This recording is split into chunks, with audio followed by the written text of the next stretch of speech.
Seahawks meet the Raiders. Good afternoon, everyone. Don CRIQUI with Jim Mora. The last time these teams played in October, it was a track meet with Seattle winning 45-34. But now there's a changing of the guard at quarterback for the Seahawks.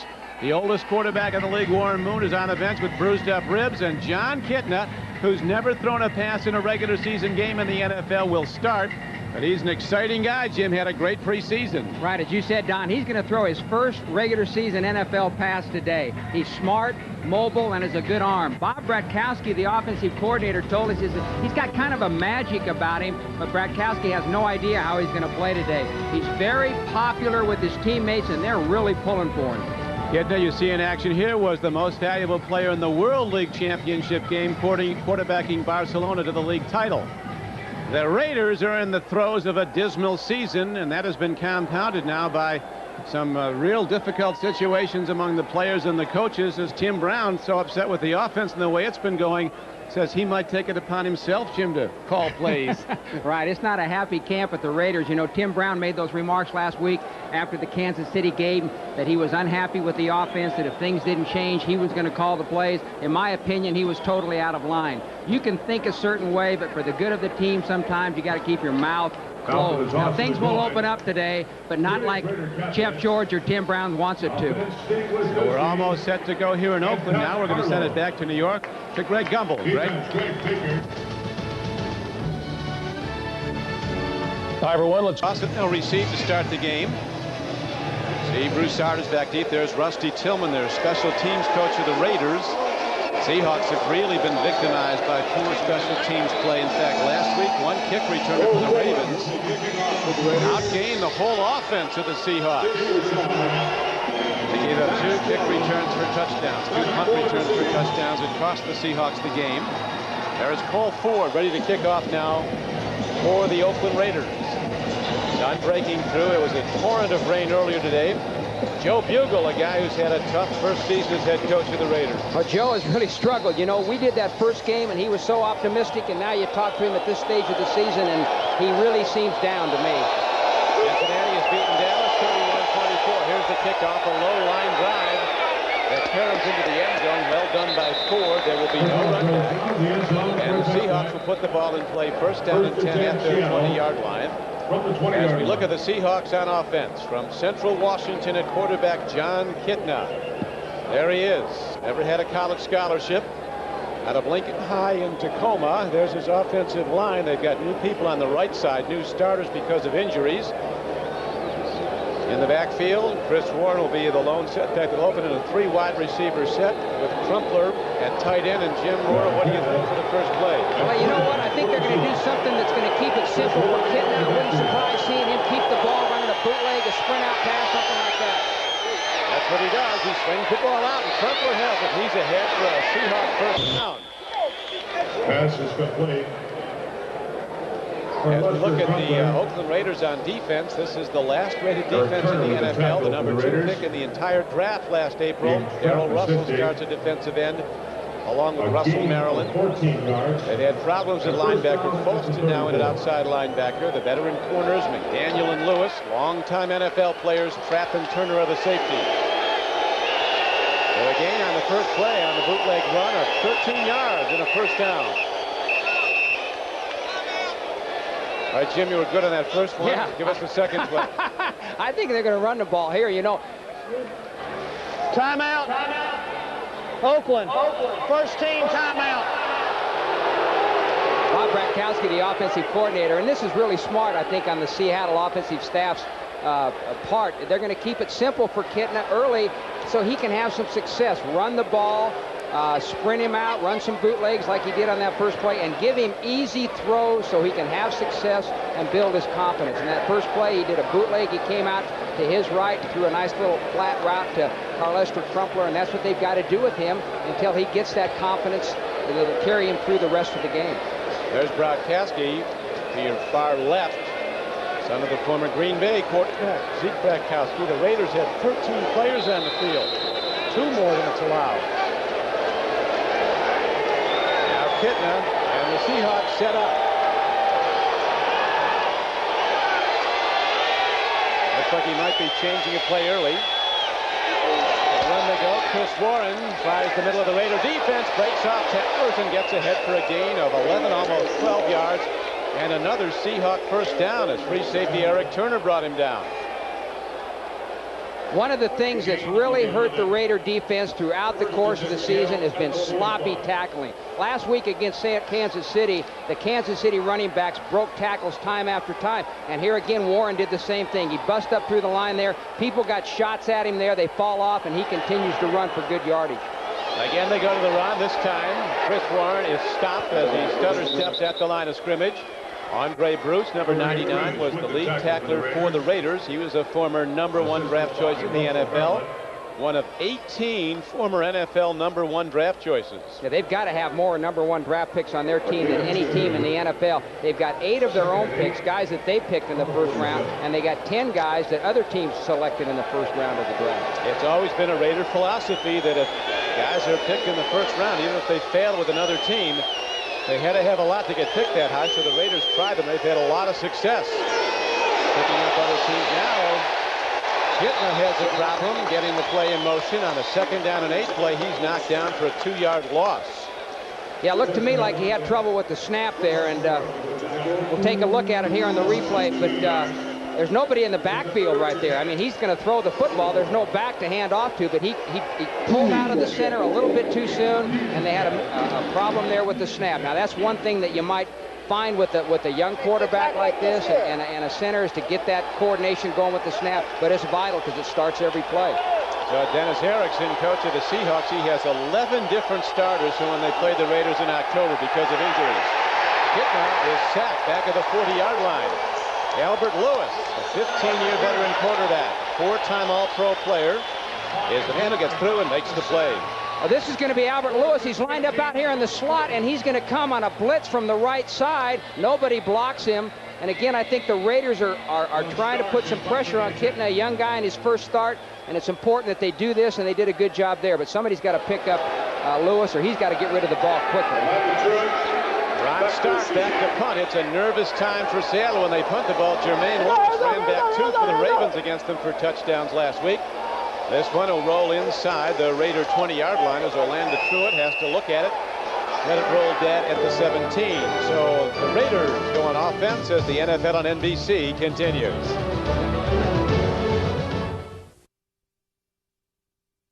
For a crisp, clean, classic taste by the 1998 Honda Accord, an Accord like no other.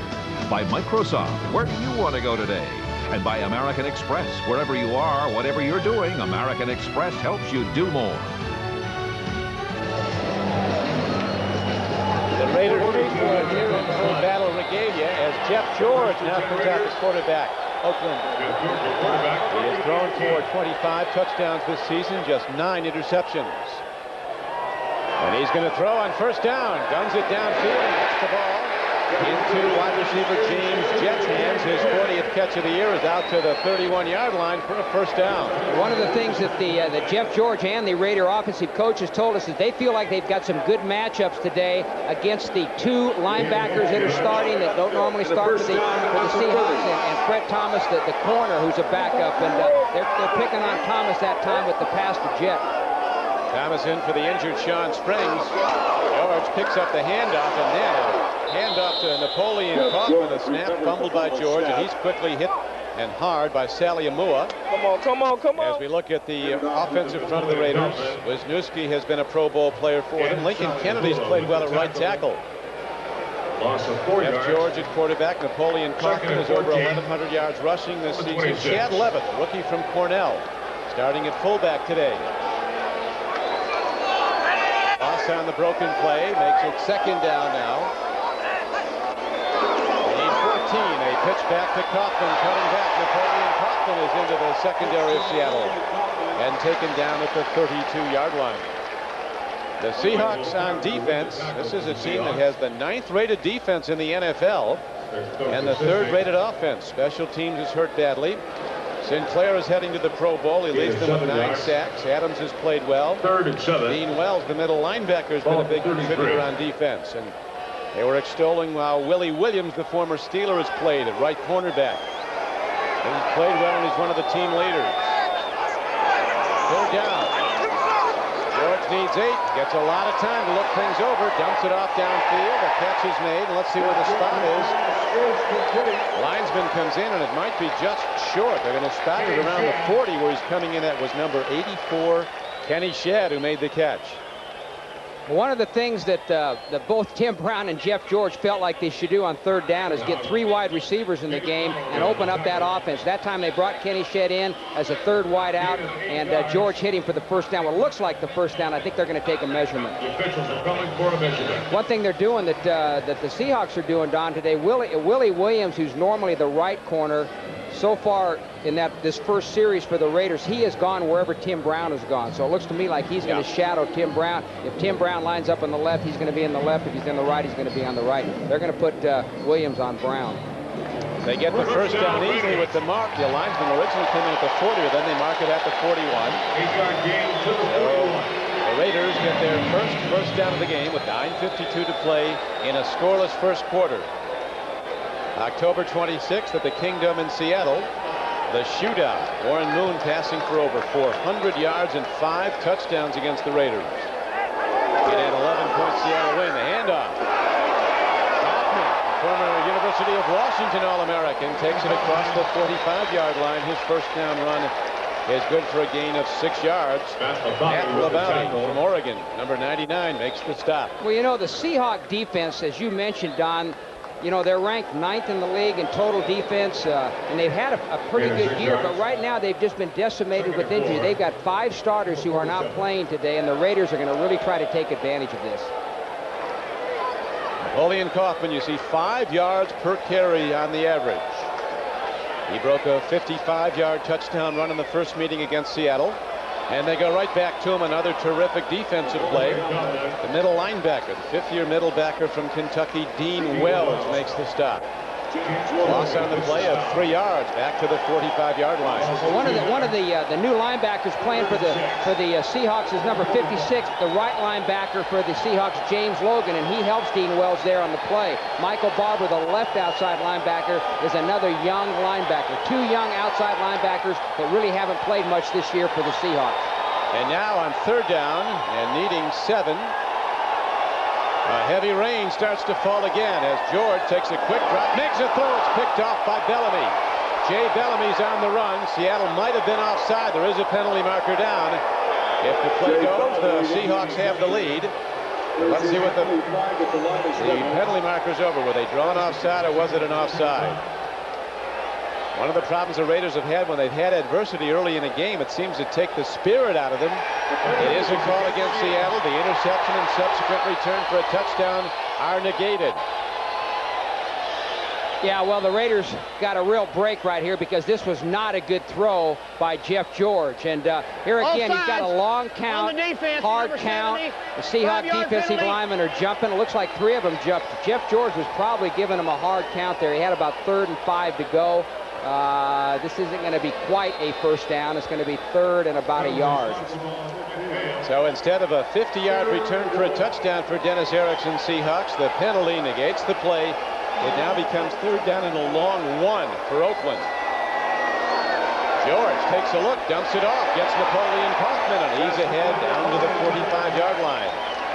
Kaufman gets ahead for a gain of 5 yards, and the Raiders drive on. Right, the Raiders got a break there on that offside, so they're continuing to move the ball. One of the things that the Seahawk coaches told us was because of the new guys they got in there, they got a backup safety, a backup corner, 2 backup linebackers playing for them. They've got to keep things simple. They can't give them too much to think about because they're worried about guys making mistakes. So they're going in with a couple of defensive fronts. They're going in with a minimum of coverages, and they're going to try to be very simple, especially on 1st and 2nd down. And a parallel to that is on offense, Jim. The Raiders are known for having a very basic offense. It's not complicated in this age of the run and shoot and the West Coast offense. The Raiders go with the basic run the ball power plays and also with the 2 wide receiver deep throw sets. Right, normally you see on 3rd down situations a team like the Raiders, this is Ray Perkins, the offensive coordinator of the Raiders, but normally in 3rd down situations, even teams that just go with 2 wideouts will bring in a 3rd wideout, but the Raiders have not done that up to this point. Today, both 3rd down situations, they've had 3 wideouts in there. Second down and 9 for the Raiders. 44-yard line of Seattle. No score. First quarter. George stands in the pocket. Triggers to an open Ricky Dudley. And Dudley, an emerging all-pro at tight end, comes down with the ball. His 43rd catch of the year. And it's first down and 10 for the Raiders. Well, the Seahawks are going to do a zone blitz. They're going to rush 5 people right there, a linebacker. They're going to drop a couple linemen, and they play zone behind it. If you can pick up the rush in a situation like that, you're going to find somebody open because a zone is voided. There's one less guy back there, and they did that time with the pass to Dudley. Good for a 26-yard gain, a 4-year basketball starter at Ohio State. Dudley, a tremendous target, stands almost 6'7". Hoffman looks to run the ball and does as he tries it to the near side, and he's cut down on a good open field tackle. Williams comes up to make the play. As we now look at the ticker, the most remarkable scores there. The Colts blasting Miami, the Jets routing Tampa Bay.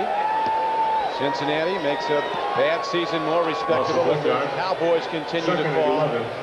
And as mentioned by Greg, the Jacksonville's now in the playoffs with that win. Big showdown at Detroit next week. The Jets and the Lions will be playing. Second down and 11.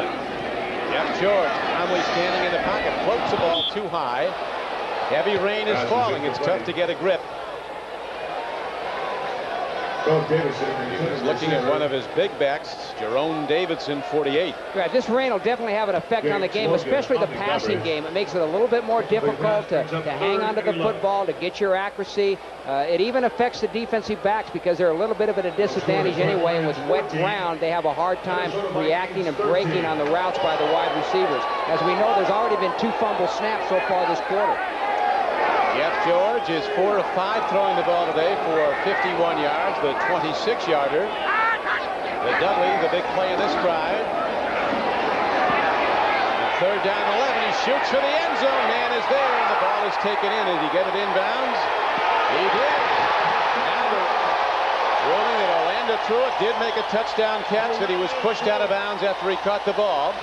And so the Raiders, in a driving rain, take the ball right down the field. But you remember the one play that was negated by a penalty, almost a touchdown return of an interception by Seattle. I don't know about that catch right there. You've got to get 2 feet in. I saw 1 foot in, but I'm not sure he had 2. Both officials, it looked like to me during the play, were kind of trying to get out of the way of the players, and I'm not so sure they had an accurate look at the play. Did he have any feet in? But the ruling is he was forced out, that with the catch he would have been in bounds had he not been pushed out of bounds. Officials right on the play. So it does go, a touchdown pass. Jeff George's 26th scoring throw of the season. Ford, in what is now an intense rain again, hits the extra point up and through. The Raiders take the lead 7-0, and they'll kick off as the NFL on NBC continues. Play Orlando Truitt, the wide receiver, is going to come down and do a little stutter step there on number 23, Dexter Ziegler. A little stutter step and an out route. He does an out and up, catches the ball. They ruled that he would have come down with both feet in had he not been forced out, so that's why they called it a touchdown. Dexter Ziegler was on the Seattle practice squad 5 weeks ago. And now Broussard takes it straight ahead on the kick return, brings it back across the 25, so John Kitna and the Seahawk offense will try again. Got shut out by the Kansas City Chiefs. Tim Brown commented about how they needed to open up their offense. He said it was sad, it was embarrassing. He said let's go with 3 wide receivers and go with it. On every third down play, that touchdown drive, on a third down passing situation, the Raiders came in with 3 wide receivers. I didn't see him do it once last week against the Chiefs. They have indeed, Jim, opened up their offense, and with good results. They lead 7-0, and here's Kitna on the run. And he guns the ball away, and they're going to give him an intentional grounding. He's pointing to somebody. He had a receiver in the area. Well, when Walt Coleman's the referee, and it's what's the call? You know, on that call now, if the quarterback is out of the pocket, if he's sprinting out of the pocket, he can get rid of the ball as long as... Intentional grounding on the offense, number 7. Lost it down. Second down. Now you see the quarterback. Now he's going to a little play action play-action fake. Now, he's going to scramble. He's okay there to throw it. I think what he called is he's got to get it close to the line of scrimmage. He's got to get it up there in the vicinity of the line of scrimmage. That time it looked to me like he came up too short. I'm sure that's what the referee called, because he was definitely out of the pocket. When you're out of the pocket, you can throw it away. But it has to be up in the vicinity of the line of scrimmage. And he was definitely short of that. Raider pass rushers will be teeing off now. Second down and 22. As the rookie starter, Kitna, fires errantly to the near side in the general direction of his tight end, Crumpler. Points to himself, says Kitna, bad throw, but another pressure throw comes up. You know, I got a feeling about this guy, Kitna, Don. I feel, now he hasn't had a whole lot of success here so far this first quarter. I really think, it didn't look to me like he shook yet. It seems to me like he's still got some confidence on that throw. He said, hey, I messed it up. I really think this guy plays with a lot of confidence and a good presence. George plays with great confidence so far. He's hit 5 of 6 throws for the Raiders, Jeff George, for 68 yards in the game's only touchdown. On third and long, they go to Chris Warren and try to catch the Raiders in an all-out rush. Raiders knock it down, led by big Chester McLaughlin. And so the Seahawks have to punt the ball. I think here again on this call, third and about 20, they're again trying to make it a little bit easier on Kitna, to try to keep from him trying to get the 20 yards on one play. They're going to run the draw. Hey, if they break it for 20 yards, they get lucky, keep the ball. Otherwise, they don't make it and they punt. Back again, as you saw, for the Raiders, the super fast Orlando Truitt, number 88. Ron Stark, he was a 5-time Pro Bowl punter. With the Colts, he hits one downfield, and it caroms out of bounds at about the 42-yard line. Stark had retired, and he was called back because of injuries to the Seattle Kickers. Gil Brandt breaks down the Chiefs and analyzes their dominance this season. Plus, we feature the Steelers' Jerome Bettis. Also, vote for who you think is the Coach of the Year. It's all at MSNBCSports.com.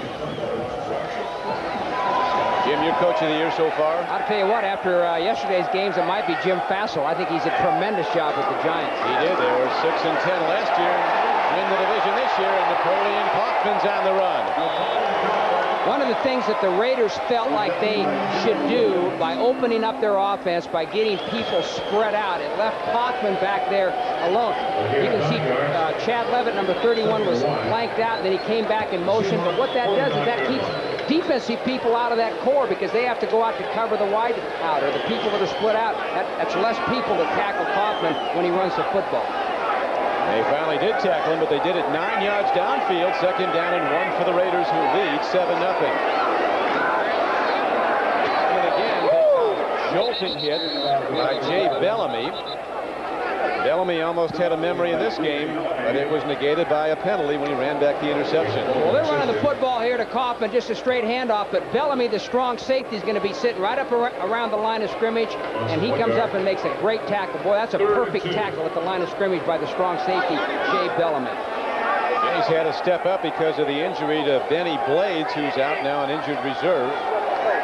One of the many injured Seahawks. Third down and short. Here's a throw. A penalty marker is sent up in the air, and apparently it came before the snap of the ball. Now the Raiders were going to throw this. Ball starts prior to the snap. Offense number 76. 5-yard penalty. Still third down. Left guard Steve Wisniewski was in motion before the snap of the ball, so Joe Bugle sees his team misfire. That critical situation, you know, third down and 1. You've got good field position here at about the 50-yard line. You scored on your first series. You're moving the ball on this series, and then you get a penalty like that by a veteran like Wisniewski. It really shouldn't happen. But it did, and the ball is placed at the 45-yard line. They're down and 7 now for Jeff George and the Raiders. Gets a block, breaks it. First down and more. As Kaufman is all the way down to the 38-yard line of Seattle, ripping off a gain of over 20 yards on the run. Well, let me tell you what's happening on that play, Don. See that it's third down and long now, and the Raiders have been playing with 3 wideouts and throwing the ball prior to this play. That time they stayed with 2 backs and 2 wideouts, but what the Seahawks did, they put in an extra defensive back to defend them on third down, so that makes them a little bit weaker against the run. The Raiders took advantage of it and ran the football for the first down. See the American Conference rushing leaders. Terrell Davis of the Denver Broncos leads the NFL. George on a bootleg stands in. He's going for it all. He's got a man out there. Touchdown Raiders. Getting the ball into James Jett. His 12th touchdown of the season.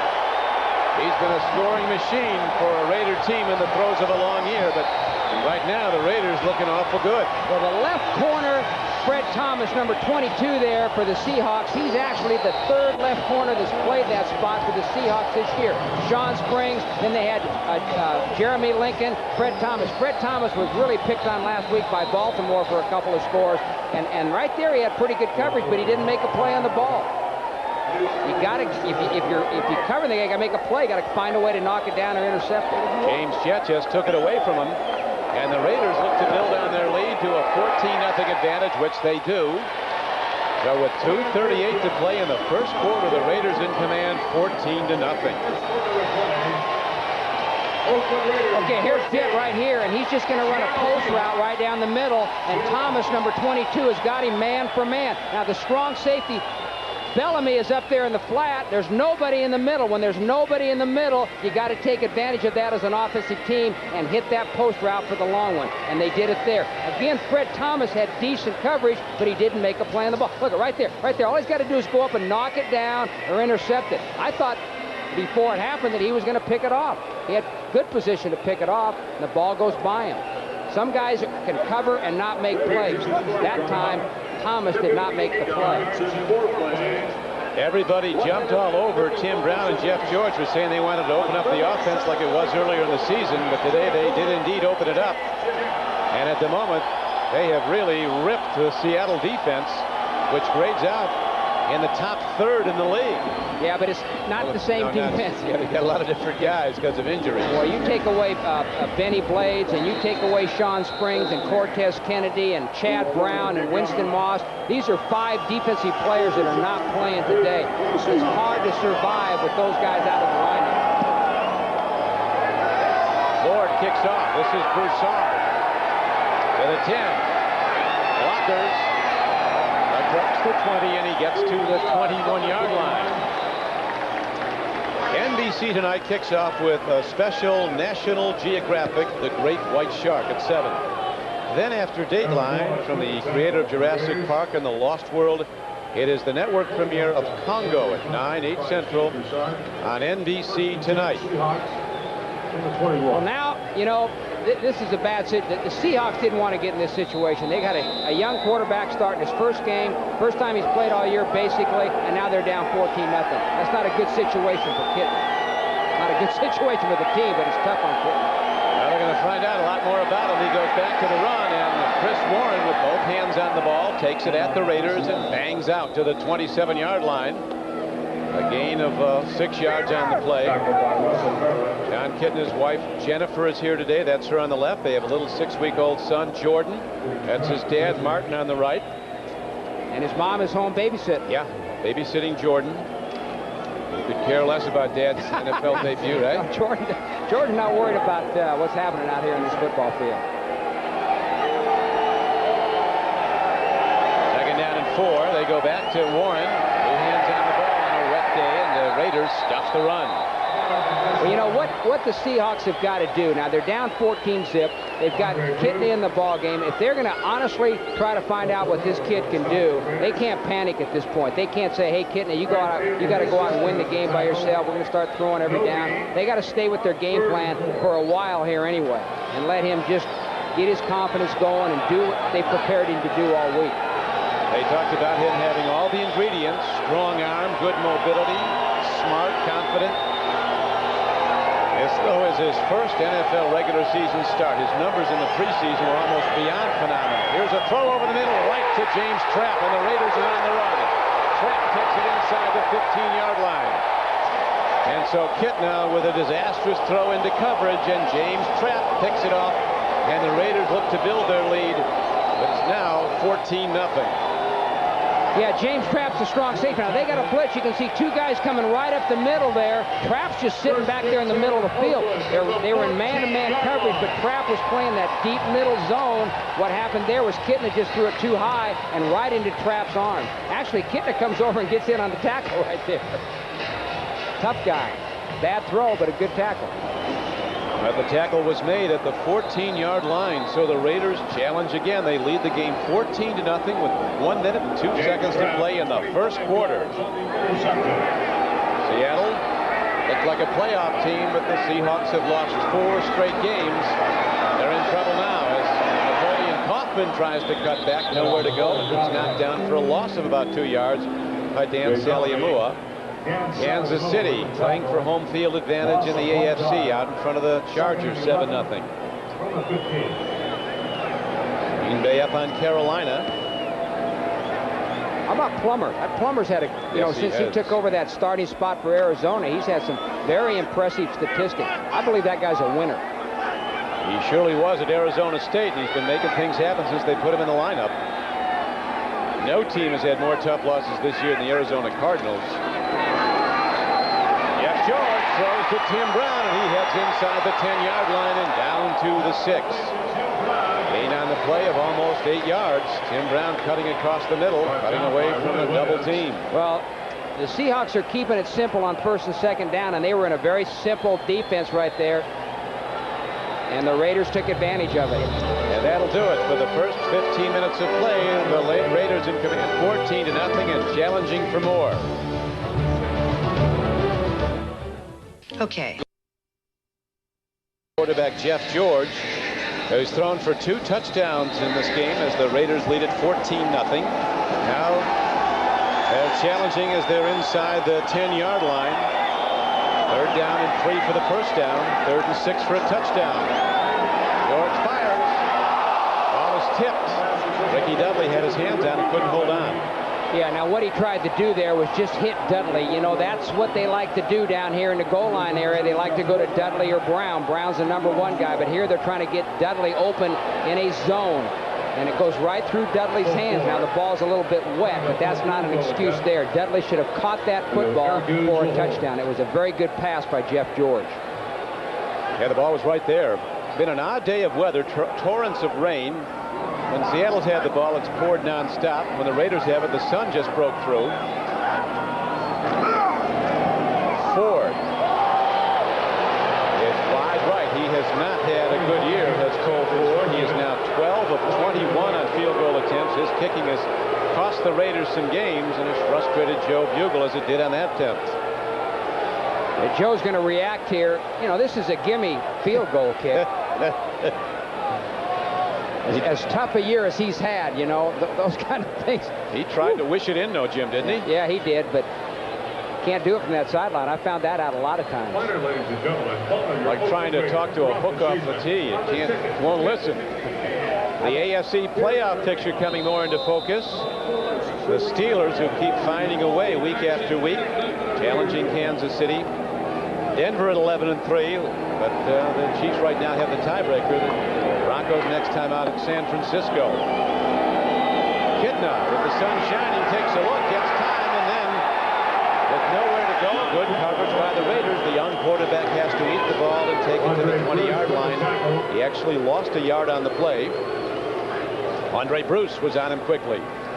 Yeah, Kitna has not been very impressive to this point. Of course, he's down 14-0, and that puts a lot of pressure on his shoulders. And I'm sure he feels that pressure that he's got to get this team back in the football game. It's a shame from the Seahawks standpoint or his standpoint. You know, if you're a Seahawks fan, that you got down 14-0, because it's just tough for a young quarterback to perform in a situation like this. Broussard, the lone setback. Kitna on 2nd down and over 10. All-out blitz, dumps it off. Broussard catches the ball somehow. He's still on the run, and Steve Broussard weaves his way across the 30 out to the 31-yard line. Broussard did that all by himself. Broussard did it all by himself, Don. It's a screen pass. You're going to see Broussard going to step right there, and he's going to block and then be there for the screen. He makes a real nice catch. Off his helmet. Unbelievable. An unbelievable catch right there. And he's got great elusiveness in the open field. And like you say, he did that all himself, made the first down. You guys had a good year, Broussard. Yes, he has. Look at his making a lot of catches, running well with the ball. Here they go to Lamar Smith, another good runner as he gets ahead for some yards across the 30. Lamar Smith missed a number of games with a leg bone fracture earlier this year, but they like him a lot and want to re-sign him. He's a free agent after this season. Yeah, they're going to have to make a decision there because he's an unrestricted free agent. They probably want him back. Dennis Erickson said they're going to play him a lot today. They've still got Chris Warren back under contract with a pretty big contract, and then Broussard. So they've got 3 running backs that are pretty good football players. They're going to go to Galloway soon. He's at the top of your screen, Joey Galloway. The best Seattle receiver. Here's a throw near side. The connection is made. On 2nd down and 8, the ball is caught by fullback Max Strong. He's to the 38-yard line. It'll bring up 3rd down and 3. The tackle made by Eric Turner. It's really important for the Seahawks with this kid Kitna.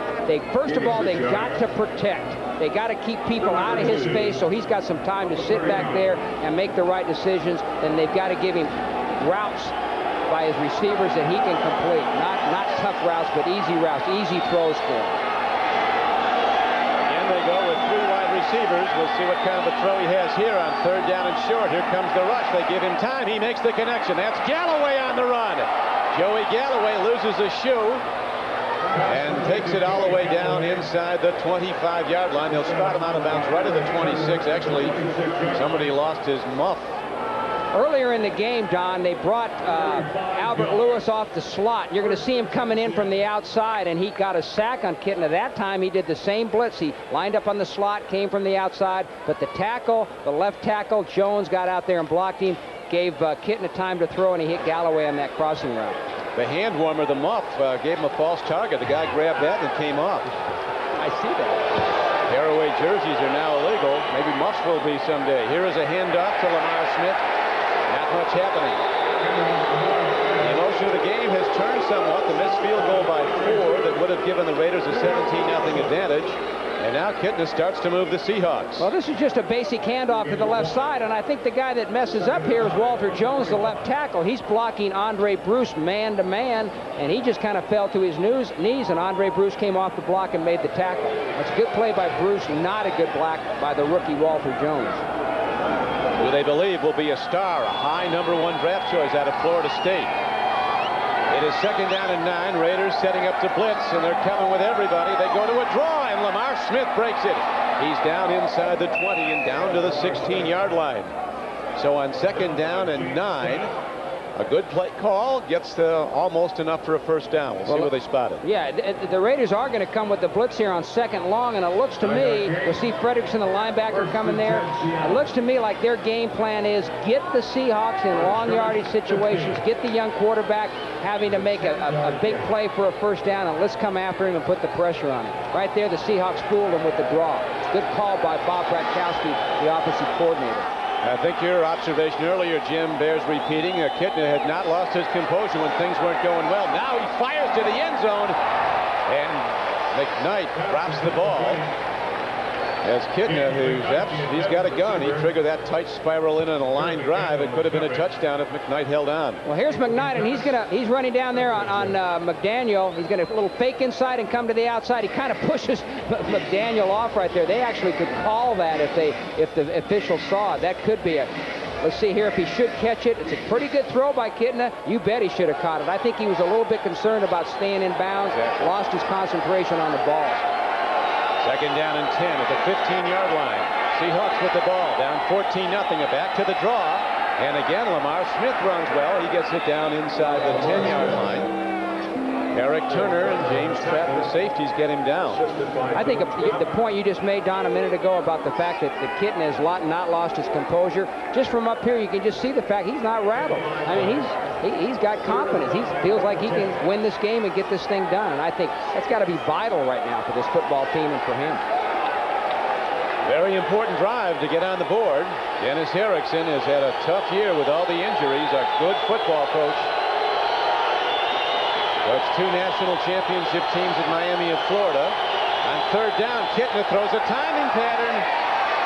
And no flag. The coverage was good. He was looking at Mike Pritchard and Perry Carter, who's had some tough moments. He certainly did in the earlier meeting between the Raiders and the Seahawks at Seattle.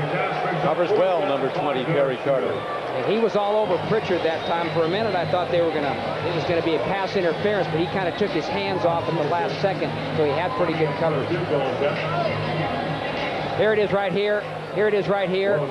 Pritchard's going to do a little out fake and then try to beat Carter to the inside. Now down there in that area when you're playing man for man, it's very important as a defensive back. Don't let that receiver get inside.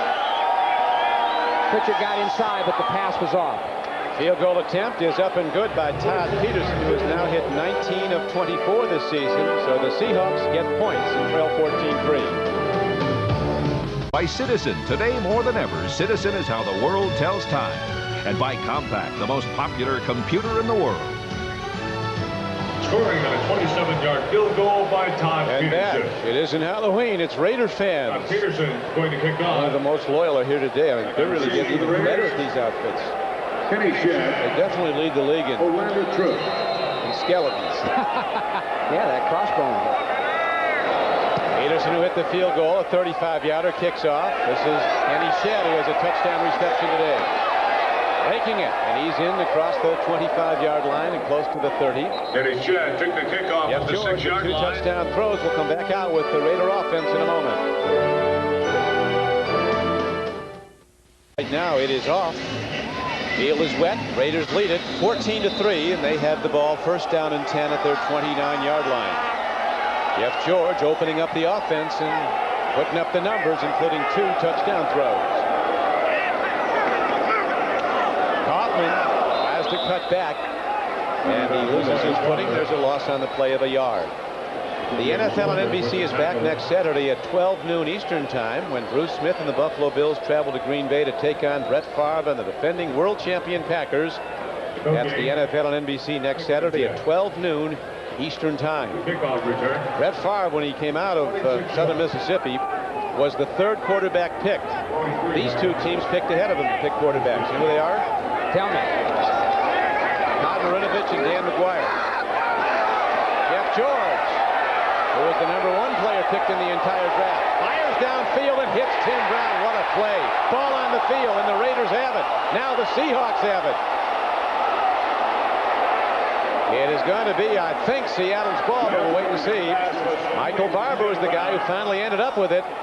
So a spectacular pass play results in a fumble and a Seattle recovery. Well, what happens here is Jeff George is going to come straight back, a little play fake to Kaufman, gets good pressure. He's going to scramble. He's going to scramble to the right. Now, he can make these kind of throws. Going to his right, bam, he fires that thing down there to Brown. Nice catch by Brown, but 27, Willie Williams knocks it out of there. It bounces around for a while, and the Seahawks finally come up with it. That's a fine play by Willie Williams, 27, getting that ball out of Brown's hands there after he caught it.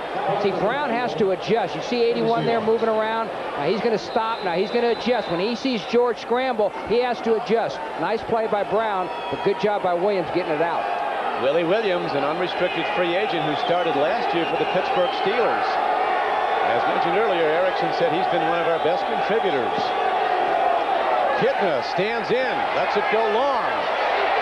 Another interception. He throws it right downfield to Terry McDaniel. Another ball on the field. Raiders think they have it, and they do. So Kitna putting the ball up way over his target again, right to Terry McDaniel.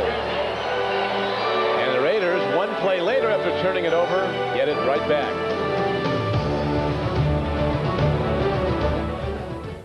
Giveaways, which was the 4th worst in the AFC. They've already had 2 interceptions today. 19 or 21 now after the 2 interceptions today. 21 of those giveaways were interceptions. That's tied for very low in the National Football League as far as interceptions are concerned. Dennis Erickson seeing a wild game with a young quarterback. The Raiders with an established veteran, Jeff George, who's having a tremendous year. 27 touchdown throws, including 2 today. And here's another pick. It's taken by Darrell Williams, only his 9th of the year. He leads the NFL. There's also a penalty marker down. Seattle might have been offside. If that's the case, that'll be negated, and that'll be the 2nd interception of George. It'll be taken away by him. An offside penalty. Remember, Bellamy intercepting and running it back for a touchdown, but it was no play because of offside. Well, that's like you say, Don, that's two interceptions, one for a touchdown, negated because defensive linemen Offsides on the defense, number 98, 5-yard penalty, repeat first down. There's Adams, the left defensive tackle, and he's a little bit too eager. He's definitely offsides, definitely across that line of scrimmage before the ball snapped. Tommy Brazier, the defensive line coach for the Seattle Seahawks, cannot be very happy right now.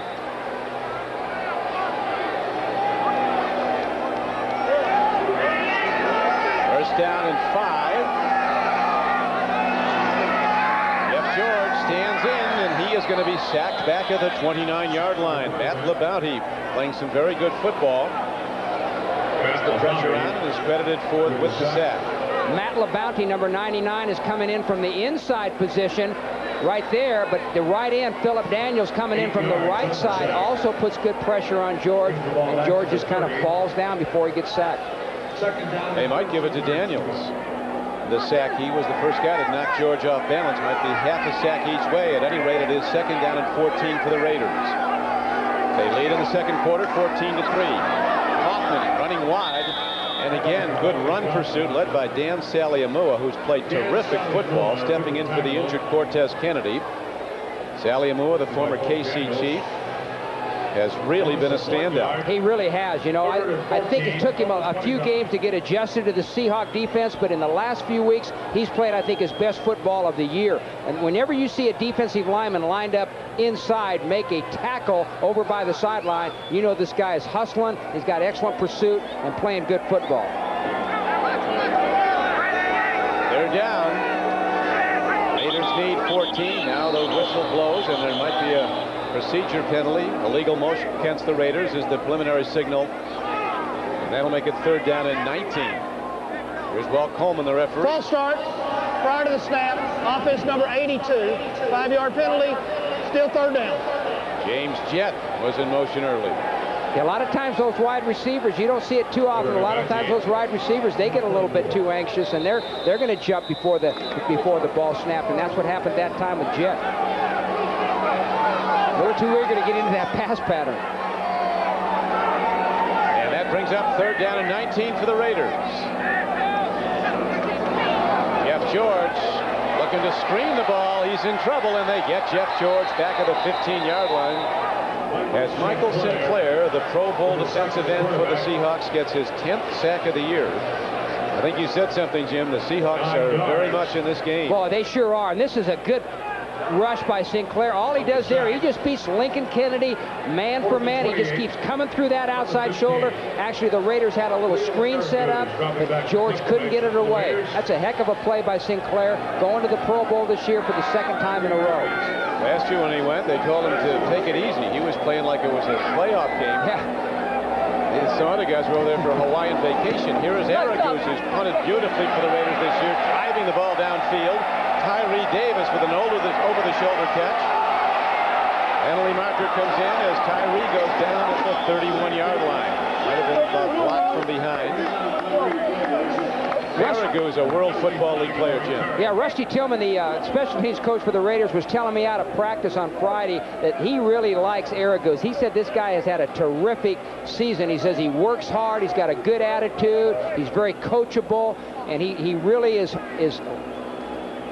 feels good that this young guy is succeeding and having a good year. He said he's a pleasure to work with. He's got a heck of a leg, and he showed it right there. Played for the Rheinfire. Illegal block in the black. Germany, and led return the team number 29 during the return. 10-yard penalty. First down. C.J. Richardson of the Seahawks with an illegal block as the NFL on NBC continues. Overcast day, intermittent heavy rains. Rain is falling now. The Seahawks with first down and 10, trailing the Raiders 7-3. Hand up to Lamar Smith. Not much there on the left side of the Raider defense as he's taken down to the 10-yard line. Lead tackler was Grady Jackson, number 90. Comparative numbers of the two quarterbacks. John Kitna of the Seahawks making his first NFL start. Has been intercepted twice. Jeff George with 8 of 10, but you remember he has been intercepted twice. Both were negated on penalties against the Seahawks. was run back for what would have been a touchdown by Jay Bellamy. 14-3 Raiders. Kitna fired. What a throw. He's on target, and on the run is Mike Pritchard. It's a foot race. They're going to get him, but all the way down to the 25-yard line he goes as Kitna stands in and throws a beauty to the streaking Mike Pritchard. Kitna is getting a little pressure right here, but he hangs in there tough. Watch him right there. A little play action fake to Smith. 61 People yards. all around him right there. Pretty good rush by the Raiders, but he makes a nice throw there to Pritchard. Pritchard just breaks it off on a little bit of a shallow post route. It's a good throw by Kitna. You know, one of the things that Bob Bratkowski, the offensive coordinator, says is that the Raiders are having a tough time covering people. We're going to try to take advantage of it. 61-yard play, Jim. So the Seahawks start him out a challenge, trailing 14-3.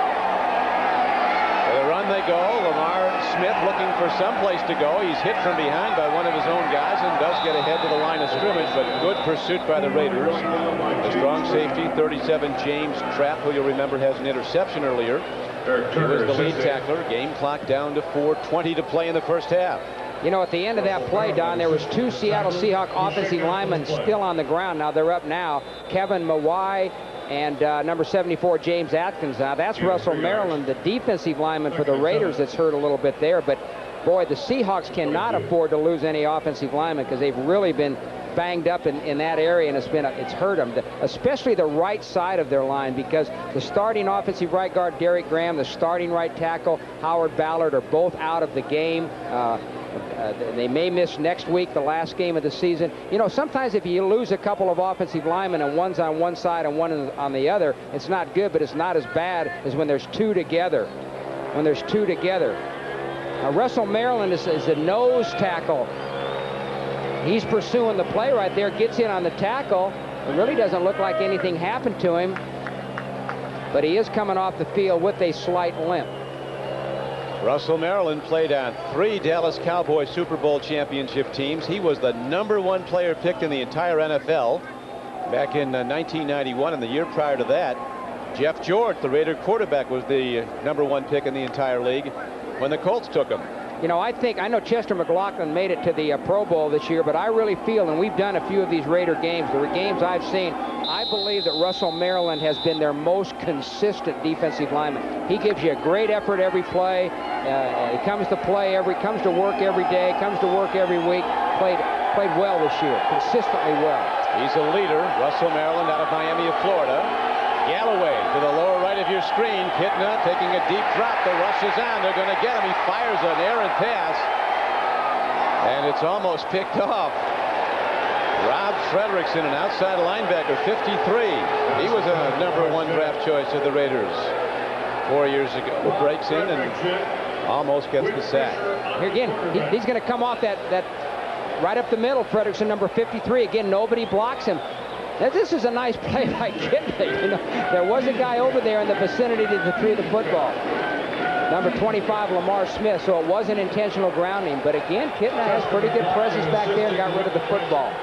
That Seahawk line's going to have to do a better job of protecting him. 3rd down and 7 for John Kitna in the Seattle offense. He fakes. He loops the ball. He comes in too high, trying to lob it to Lamar Smith, who would have had the first down and maybe a lot more.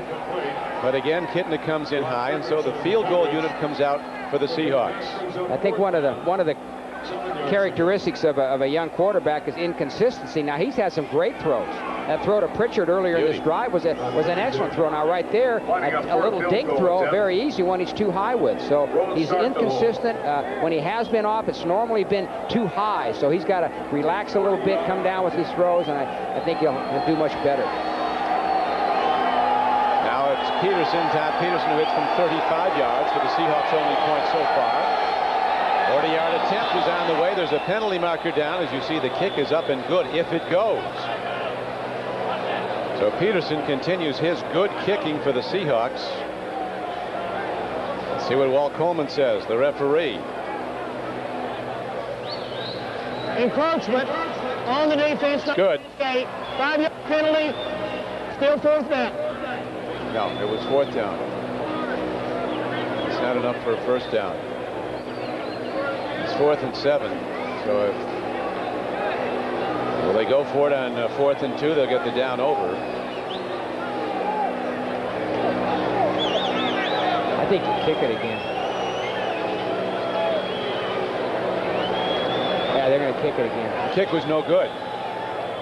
Looked good. Right. No, it did. It looked good to me, too. I figured, hey, and I saw Dennis Erickson over on the sideline. He had his hands up like it was good, but it wasn't good, so they're going to kick it again. They're straight but low, so they will get another shot at it. That brings up 4th down and 2, though the hold this time will be at the 25-yard line. 35-yard attempt.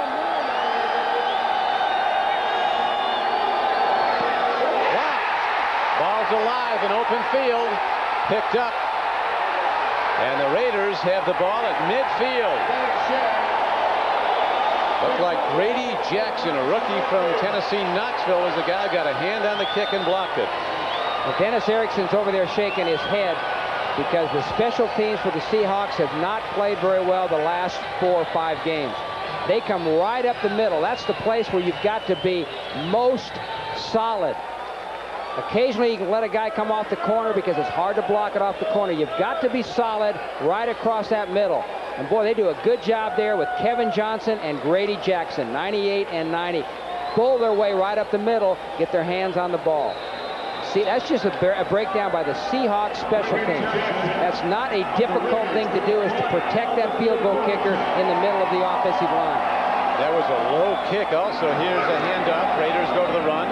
And Napoleon Kaufman takes it to the 48-yard line. Last week at Baltimore, Jermaine Lewis, a second-year kick returner, had 275 yards in kick returns against the Seattle Seahawks. 5 punt returns for 184 yards and 2 touchdowns. 3 kickoff returns for over 90 yards. The Seattle offense totally had 2 yards less than Jermaine Lewis on returns. They only have 273 yards offense. Rain has stopped. It's been on and off. Game clock under 3 minutes in the first half. Jeff George steps up, makes a throw. Inside the 25-yard line. Beautifully done. A gain of 23 yards on the play. It looked to me like the Seahawks were in a zone blitz where you rush players, 5 players, and drop 6 into coverage. And as I mentioned earlier, when you drop 6 people, you're going to void a zone. If you've got time, if you protect, if you pick up the rush, you're going to find a guy open. And George found Brown open there for a big pickup there. Big game. Good pickup by the Raiders. Tim Brown with 3 catches for 53 yards. He has 89 catches for the season. He has over 1,200 receiving yards. Dudley down to the 5-yard line. A gain of 18 yards and a first down. Bellamy puts out a heavy-duty hit, but Ricky Dudley holds on, and the Raiders challenge 1st and goal. Well, again, as you get down into the red zone, he's looking for the tight end, and Dudley's going to come right into the middle right there. He takes an outside release. The guy that's got to do a job right there is number 95, Wells. He's got to get better depth and be in a position where George cannot throw the football to the tight end, and if he does throw it to him, he's got to be too high. Wells was not deep enough in the coverage. Napoleon Kaufman swings out of the backfield. Jeff George fires near side, and it caroms off the rookie, Chad Levitt, the first-year player from Cornell, who was second all-time in Ivy League rushing with almost 5,000 yards. Now we're down to the 2-minute warning, and the NFL on NBC continues in a moment. Where the Raiders are challenging again. Jeff George with 2 touchdown throws today. Leading 14-3. 2nd down and goal from the 5. George stands in. Sidelines the ball for a touchdown to Dudley. Ricky Dudley makes the catch. Jeff George ups his season numbers to 28 touchdown throws against just 9 interceptions. Well, that's the very same pattern that they ran for an earlier touchdown to Dudley. They just hook him in there into the open zone. Seattle's playing a zone defense down there, trying to cover that whole end zone, and they just send Ricky down there, Dudley down there, and he just kind of finds the open area, turns around, and George hits him with the pass. George was telling us yesterday he appreciates the max protection they've been affording him, trying to keep him healthy. But he said he wants to open up the offense, so they put the wide receivers flexed out. A lot of different looks and a lot of points for the Raiders, 21-3. Raiders will kick off when the NFL on NBC continues. Ray Perkins, former head coach of the Giants. Jeff George with 3 touchdown throws, and there is the head Raider, Al Davis. A tough year for Al and the Raiders, but certainly a good result so far today. Good results today, especially offensively. You know, this is kind of back to what they were doing earlier in the season. Big plays, scoring a lot of points. Down on the foreground was Al's brother Jerry. Steve Broussard takes the ball to the 6-yard line. Turns it wide. And gets out to the 26-yard line with just 1:49 left to play. Reminding you that the Domino's Pizza NFL on NBC halftime report is coming up with Greg, Joe, Chris, and Sam. The playoff picture coming more and more into focus with 1 week to go. Yesterday when we met with the young quarterback for Seattle, John Kitna, it was interesting, Jim. He kept emphasizing to us, I'm not a nervous person. I'm not a guy that gets uptight. We started to get nervous listening to him. I know. You know, that's the first thing he said. He says, I'm confident. He says, I'm kind calm. of, I'm calm. I'm laid back. And he says that it looks like I'm confident. He said, I got confident by my success in the preseason. He had an excellent preseason. And also with his success in the World League. He said that's what has built up his confidence. Broussard that is down on one knee. Steve Broussard, the Seattle runner, shaken up. Dennis Erickson is in a difficult position as we look at how Broussard takes his shot here. Erickson in his 3rd year as head coach of the Seattle Seahawks, a guy who has lost 11 starters since late October to injuries. A lot of speculation about his future. The last thing he does is try to campaign, and would you talk about me being a good coach, and he doesn't ever bring it up, but this is a good coach. I think he's an outstanding football coach. As they said, there's talk about him not being retained next year. I think it would be a major, major mistake if Dennis Erickson was not retained as the head coach of the Seahawks. He's got 2 more years on his contract. He's done an excellent job with his football team. A few weeks ago, they were a playoff contender. The fact that they're not now, not his fault, simply a matter of a lot of serious injuries. This guy's a good football coach, and he'll get this team going. They're a much better football team now than they were when he took over. They are that. And we have reason to believe Warren Moon will come back next year if Erickson is still the coach. Kitna throws, makes a connection to Joey Galloway, knocked down to the 30. Joey, not a coach's favorite this week. He was on a talk show on ESPN, and the interviewer, Chris Myers, brought up the fact that George Seifert, the ex-49er coach, is rumored as a possible successor to Erickson, and would he like that? He said that'd be great to play in the West Coast offense. The Seattle coaches weren't talking to Erickson this week. Look at that throw, but it's off the hands of James McKnight, who has delivered a late hit. Rob Fredrickson getting a shot in late, so that'll move the ball further downfield with still 1:21 to play. That was a nice throw there by Kitna. Had some protection. It was a nice throw.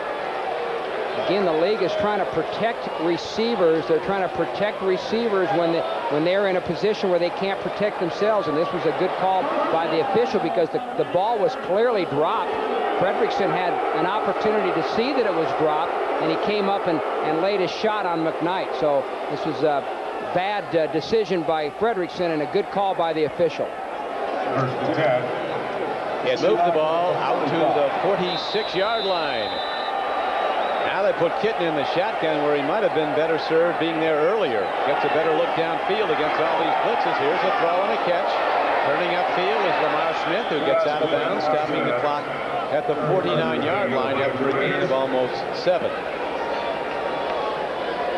As I mentioned regarding when we were talking about Dennis Erickson just a moment ago, that I really feel like this football team, had they not have suffered the injuries that they've suffered, would still be a playoff contender, perhaps already made a playoff berth. But you can see the guys that they've lost. Chad Brown, a starter. Winston Moss, a starter. Benny Blades, a starter. And other guys that are back playing today, like Galloway and Phillip Daniels, missed considerable time during the season. Just saw Warren Moon. He's got some rib problems. They go to a draw play. The Raiders aren't buying it, though. They stuff Broussard. And timeout is quickly signaled for and allotted. The Seahawks using their first timeout as they start up a bit after the play. 1:08 to play here at Oakland. Out of Clemson, now in his 6th year, 320 pounds. He was the #1 choice in '92. Speculation continues about Chester's future here. He said they haven't approached him about a new contract. He's up after this year. Yeah, he's an unrestricted free agent after this season, and I'm sure that he's going to be looking at a big pay raise, a big contract for the future. Said he wants to stay in Oakland, but if they don't get with it here pretty good, I'm sure he's going to be looking around. Kitna setting up in the shotgun. It is 3rd down in the long 6. Now there are markers down at the line of scrimmage. Game clock showing 1 minute and 4 seconds to play. First half. It looked like Mike Pritchard, who was lined up in the slot, then moved prior to the snap, Don. That's what they're calling. That's what the official's calling. Just informed that the official's mic is dead. So Coleman can't tell us what's happening, but it's going to be 3rd down and 10 now as the ball is positioned back at the 45-yard line of the Seahawks. John Kitna, 6'2 and a half, 215 pounds. Wanted to play for the Mariners when he grew up in Tacoma. Went to Lincoln High School there. There's Kitna on the run. And he dives down to the 47-yard line with 1:01 left to play, and another timeout is signaled for. With 57, now the clock is still running. They're not calling a timeout. In their wisdom, I guess, with the 4th down coming up, and not wanting to give the Raiders any time to work with, they'll let it run down. So Dennis Erickson will take his Seahawks to the locker room down 21-3. You mentioned Kitna weighing 215 pounds. You know, he said when he graduated from high school, nobody recruited him. He weighed 155. He was the same height as he is now, 6'2", weighed 155. And prior to Christmas, his freshman year, he put on 30 pounds. The punt hit downfield by Ron Stark. Orlando Truitt lets it hop. And it rolled down inside to the 10-yard line with just 12 seconds to go in the first half. As you mentioned earlier, Don, Ron Stark, this is his 16th year in the National Football League. You know, he's the first in the all-time history of the NFL. He's number 1 of punts down inside the 20. Now that punt there was down on the 10-yard line. That's inside the 20-yard line. That's critical as far as field position. He has 268 now going into this game. It was 266. He's had 2 today inside the 20. 268 punts down inside the 20. That's first all-time in the history of the National Football League. And that is impressive. He was a decathlete at Florida State, Ron Stark. A lot of great years with the Colts. The Raiders go into a protect formation. They'll just down the ball as the sun breaks through again, and they'll take their winnings to halftime locker room as it's a 21-3 game. And so Jeff George with 3 first-half touchdown passes builds the lead to 21-3. Now we're going to send it to the NFL and NBC in New York, where Greg Gumbel is standing by. Was stopped, but now the rain is stopped. But now the rain is stopped. And here comes Orlando Truitt with the touchdown reception, running the kickoff back, and the ball is on the field. It looks like the Seahawks say they have it. They're quite sure of it, but you never know until the striped shirt says yes. Like we've mentioned before, there's a lot of wrestling around that goes on underneath that pile, and well, the Seahawks got it. Looks like Tim Hawk of the Seahawks stripped the ball. Here comes Truitt. Now, he's got that ball in that inside arm. Yeah, Tim Hawk tackles him from behind, and as he does so, he strips the ball out of Truitt's arms with that right arm of Hawk. When you're carrying that football like that, you've got to anticipate or assume the fact that somebody's going to come up from behind you and strip that ball, and you've got to protect it at all times. It's a critical turnover by the Raiders, unexcusable turnover, not a vicious tackle by any sense, carelessness on the part of Truitt. Big turn of events on the opening kickoff of the second half, and now the Raiders burn a timeout. They were short of safety. They only had 10 guys on the field, and Eric Turner saw that and called timeout. The Coors Light halftime statistics. Turnovers were vital in the first half. They quickly turned the 2 interceptions of Kitna into touchdowns. Yeah, Oakland was lucky because they actually threw 2 interceptions, one for a touchdown, and on both interceptions, the Seahawks defensive linemen were offside, so they brought it back, and it didn't count. They took it away from the Seahawks. This is Fred Whittingham, the defensive coordinator of the Raiders, has been under tremendous pressure and criticism this year because of the poor play by the Raider defense. They're last in total defense. They're last in passing defense, way down at the bottom in running defense. They've been a big disappointment. If the Seahawks can get it in the end zone after this turnover, this could be a whole different game. Right now, the Raiders in command 21-3. Kittner with a quick drop, throws an out pattern, throws it well. Ball is taken by McKnight. He's down inside the 30-yard line and close to a first down. So it looked like they knew right where they wanted to go on that first time he was going to throw the ball, right to a quick timing pattern. Right, and right here he knows exactly how many yards Knight's going to run before he does his out route, and Kittner was actually maybe just a hair slow there, but pretty good throw for a young quarterback, and that's a tough pattern to defend, and it's a pretty easy pattern to complete. And like you said, Don, it's a timing route, and that quarterback anticipates. He knows exactly where the break's going to come, and he's going to get that ball there, and the receiver's job to get there in time to catch it. And close enough that they bring out the markers to see if he did indeed get the first down. He is going to be inches short, brings up second down and short. John Kittner from Central Washington, out of Lincoln High School in Tacoma, making his first NFL regular season start. He might have had the best quarterback rating in the entire NFL in the preseason, just extraordinary numbers, but as he and his coaches said, a lot of it was against guys who were going to be cut. You know, you're playing late in the preseason game against backups. Today, real bullets are flying out there as Chris Warren runs the ball and bangs down to the 25-yard line. He has a Seattle first down. Lance Johnstone, a defensive end, made the stop. Yes, I think how you mentioned earlier, his stats in the preseason, he was 42 of 51, 5 touchdowns, 1 interception for a quarterback rating of 125. Now, if he had those kind of stats now, he'd be the leading passer in the National Football League. But again, it's a big difference between playing against starters and backups that some of them won't even make the team. Kittner made the team, though, as the third quarterback. Here's a throw and a catch to Pritchard, the former All-American from Colorado. Makes the grab at the 13-yard line. James Trapp levels him hard, but it is a first down for the Seahawks. Well, again, as we mentioned a number of times, Kittner continues to show good poise and confidence here. This is a little bootleg fake by him, and they were going to move him around. They felt like this was one of the things they needed to do differently with him as opposed to Warren Moon, was bootlegs and kind of a controlled sprint out, move him in the pocket so he couldn't just stand back there and drop back action and take hits. He is very mobile, and there's a penalty marker down before the snap of the ball. Carlester Crumpler, starting tight end for the Seattle Seahawks, will not play in the second half. A report from the Seahawks bench, he got poked in the eye, I guess, in the first half, so he is going to be held out in the second half. Neutral zone infraction on the defense, number 96, 5-yard penalty, still first down.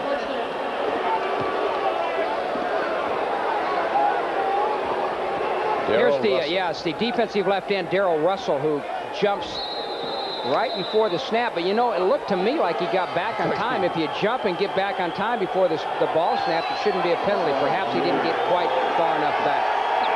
But it is first down and 5 for a first down and 7 for a touchdown. Here's a timing throw. Wide open is Joey Galloway.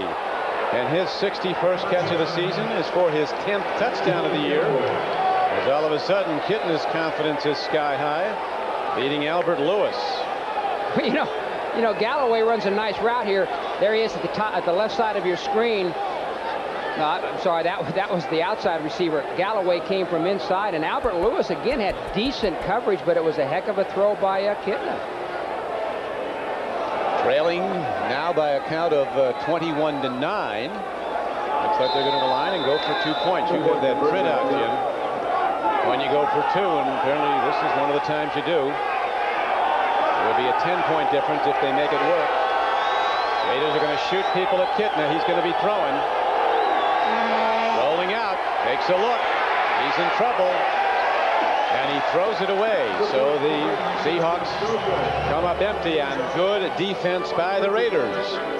But it is a touchdown for the Seahawks, and they'll kick off when the NFL and NBC continues.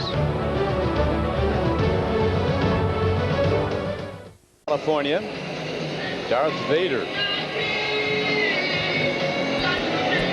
Warren Moon, the oldest quarterback in the league, giving some encouragement to the young starter. Getting feeling good about his first NFL touchdown throw. Probably finding a way to hang on to that ball. Here's the kickoff downfield. That's Orlando Truitt. He's running it back again. You remember the last time he fumbled it. And Truitt bangs across the 30 and gets out to the 32-yard line as we check the NBC 10-minute ticker.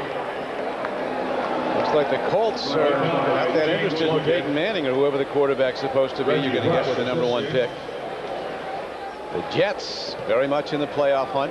It's amazing to me that two teams like Tampa and Miami, all they got to do is win today, and they're in the playoffs, and they get totally blown out by inferior teams. It is remarkable. Every game is hard to win in this league. People always talk about that. As Detroit comes from behind in the closing seconds to send the Vikings to their 5th loss in a row. Handoff goes straight ahead, and there's not much going on as another penalty is thrown before the snap of the ball. Atlanta's as hot as any team in the league. They were off to a 1-7 start. Now they're 7-8. Ball start. Prior to the snap, offense number 76. 5-yard penalty. Still first down. I figured Green Bay would beat Carolina today. Carolina's hung in there tough. They had a good win a week ago on Monday night against the Cowboys, and they were still in the playoff hunt, but they're going to be out of it today after they lose to Green Bay, and it looks like they're going to. The pre-snap penalty called against the Raiders gives them first down and 15 just across their 25. George swings the screen, but flat pass out, and coming out of the backfield and catching the ball nicely is Napoleon Kaufman.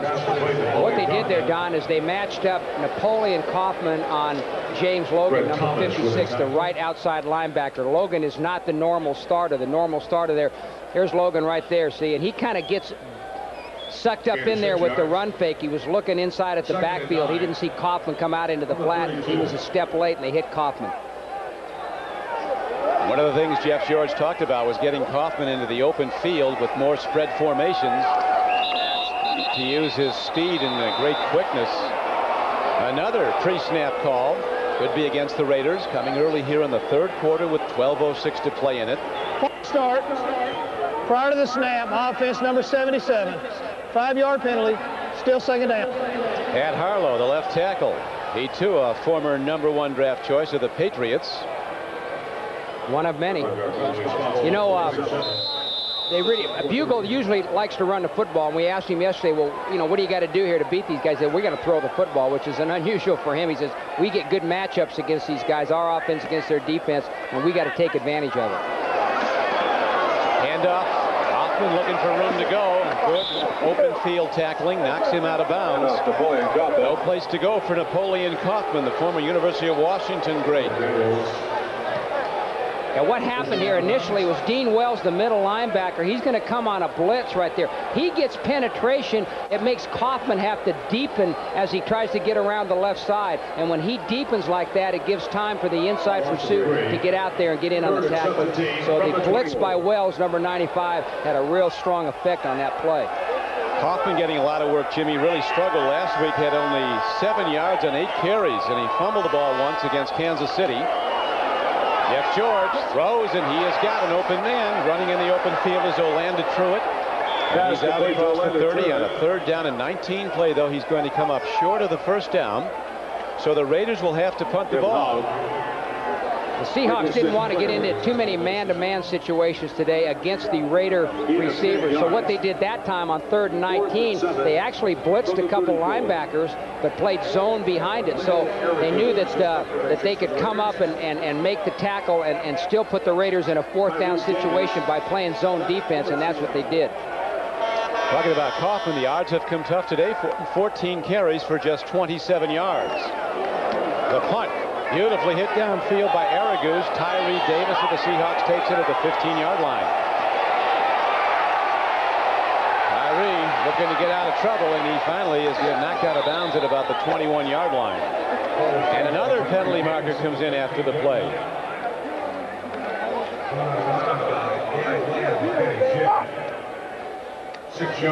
Landon Truitt might have taken a swing at somebody.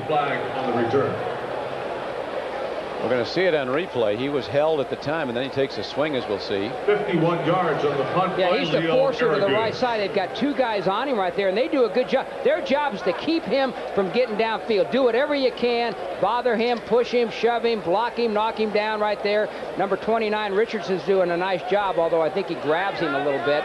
But see what happens right there? Truitt takes a shot at him after the play. That's the guy that's always going to get caught. It's tough sometimes, but you got to keep your poise, because if you're the guy that's going to give the last shot, no matter what happens before, most of the time the official's going to see you, and he's going to throw that flag.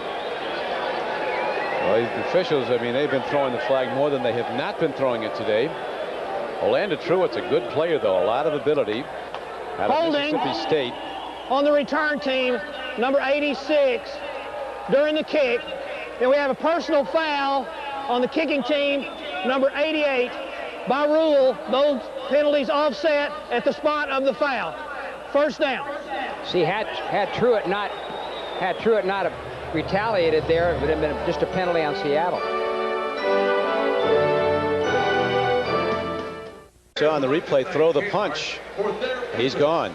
His day's work is completed. It sure is. You know, when a player does get ejected, as he was, they cannot stay on the sidelines. They have to leave the stadium. They have to leave the bench area. Here he is right there. See, he's actually getting pushed around pretty good by number 29, Richardson. But totally after the play is over, he takes a shot in the head with that forearm, and they're going to penalize for him. Not only that, they threw him out of the game. That's Rusty Tillman, the special teams coach right there. He's upset, but I know Rusty, and he doesn't stand for that kind of stuff. He certainly doesn't coach it, and I'm sure that he's upset with Truitt, not for the fact that he got kicked out, but for the fact that he retaliated like that. You've got to keep your poise. This is a physical game. It's an emotional game. Sometimes you feel like you're being held and things like that, so you take a shot, but you got to pay the price when you do.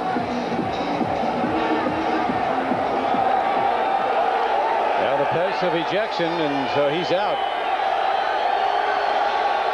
One forearm, one ejection as John Kitna stands in, fires the ball downfield, almost picked by Albert Lewis, and he'd be right in the end zone with the ball had he been able to catch it.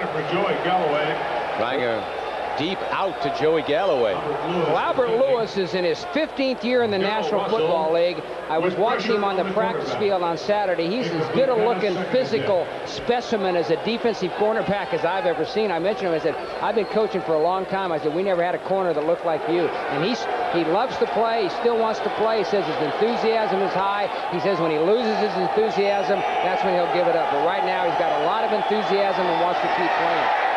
Chris Warren gets some yards. He's ahead on a 2nd down and 10 play for a gain of about 6. And he was also interesting when he was talking about before the Kansas City game. He thought some of the younger Raiders had kind of a cavalier attitude in the locker room, and he went up to him and said, you know what the Chiefs are talking about in that locker room across the hall? Because he did play for the Chiefs. I've been in that locker room. So they're talking about how they're going to kick our butts. That's right. He knows that they were going to be a lot more mentally prepared and emotionally prepared than what he saw out of some of his teammates with the Raiders.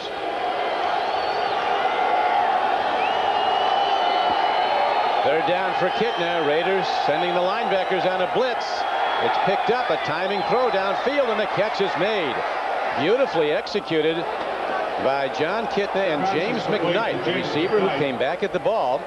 So on 3rd down and 4, they hit a long gainer for a 1st down, a gain of 18 yards. We asked Dennis Erickson yesterday about some of the receivers or some of the players on his football team that he felt were playing well for him this year, and he mentioned James McKnight. He mentioned 5 or 6, and the comment he made about McKnight, he said he's been a real pleasant surprise for us, and he's made some good plays for him this year. He's big and he can run.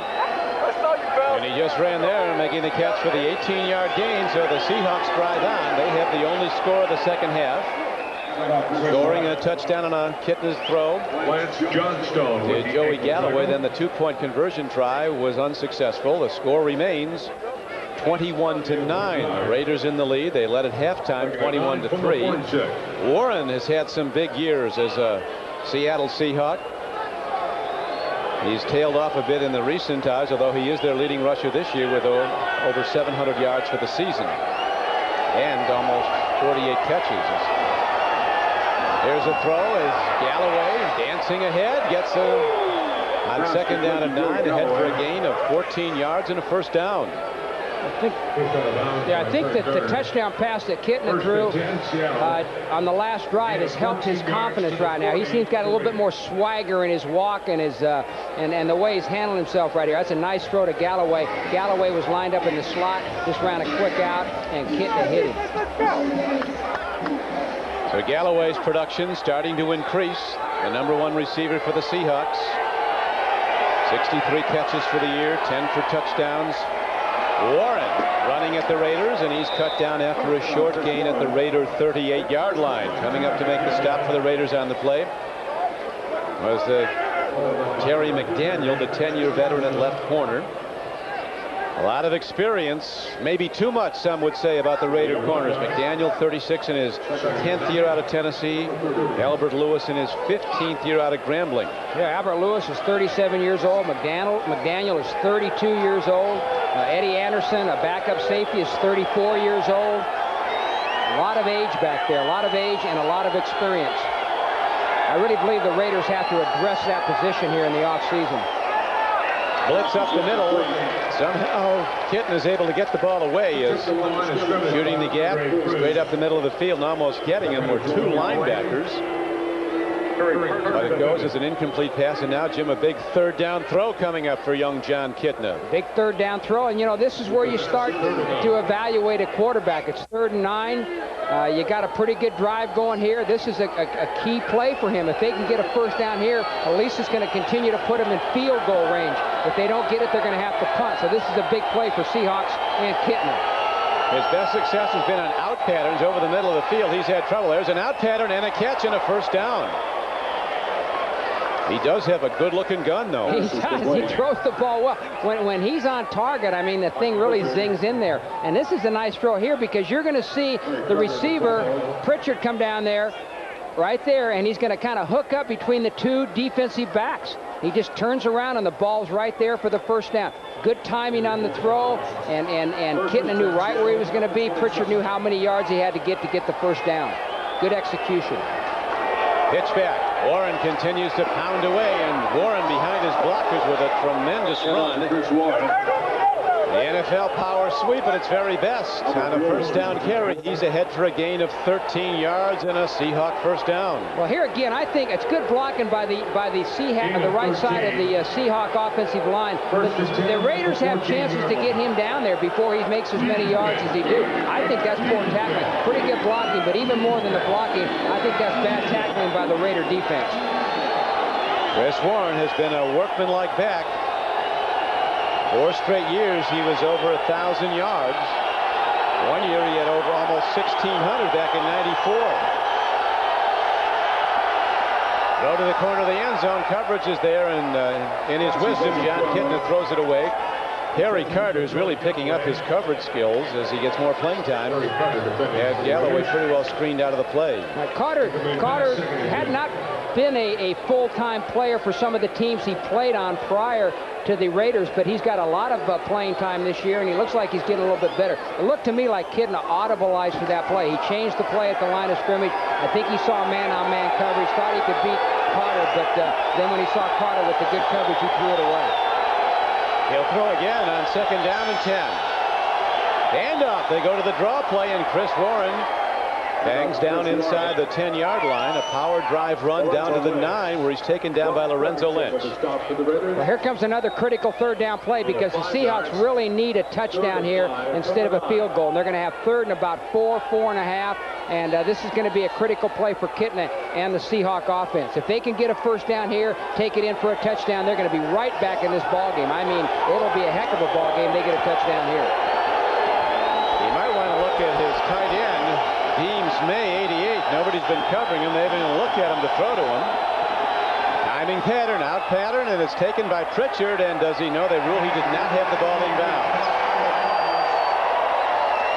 Well, that was a tough route to complete because he led the receiver a little bit too much there, and by the time Pritchard was able to catch the football, he was not able to stay in bounds. There's Pritchard, number 85, right there. He's going to run a quick out just enough to get the first down. The ball was out a little bit too far, and Pritchard wasn't able to get both feet. There's one, couldn't get the second one in bounds. Out of the hold of Ron Stark.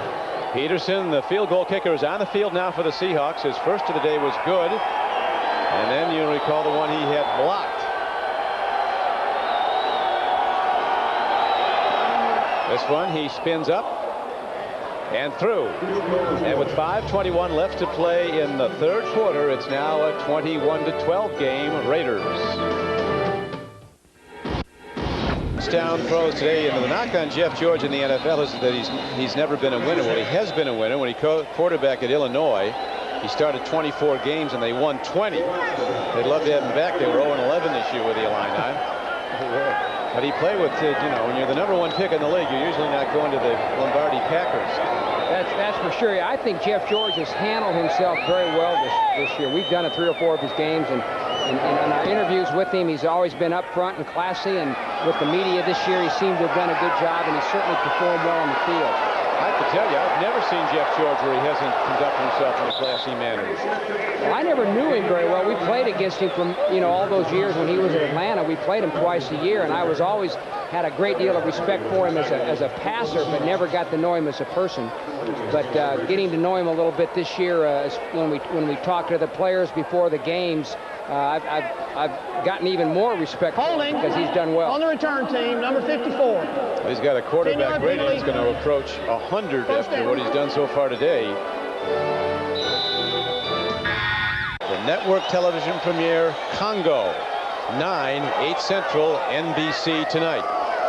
Jeff George takes a drop, looks, and he is sacked back at the 13-yard line. So George had nowhere to go, really, as they say, Jim Mora, a coverage sack. A coverage sack, and you know what? The Seahawks were in the most basic coverage in football, just a 4 under. They've got 4 guys in the short zones and 3 deep, 3 guys in the deep zone. Just the guys dropping off into very basic coverage. They did a good job because George could find nobody open, and they got the sack.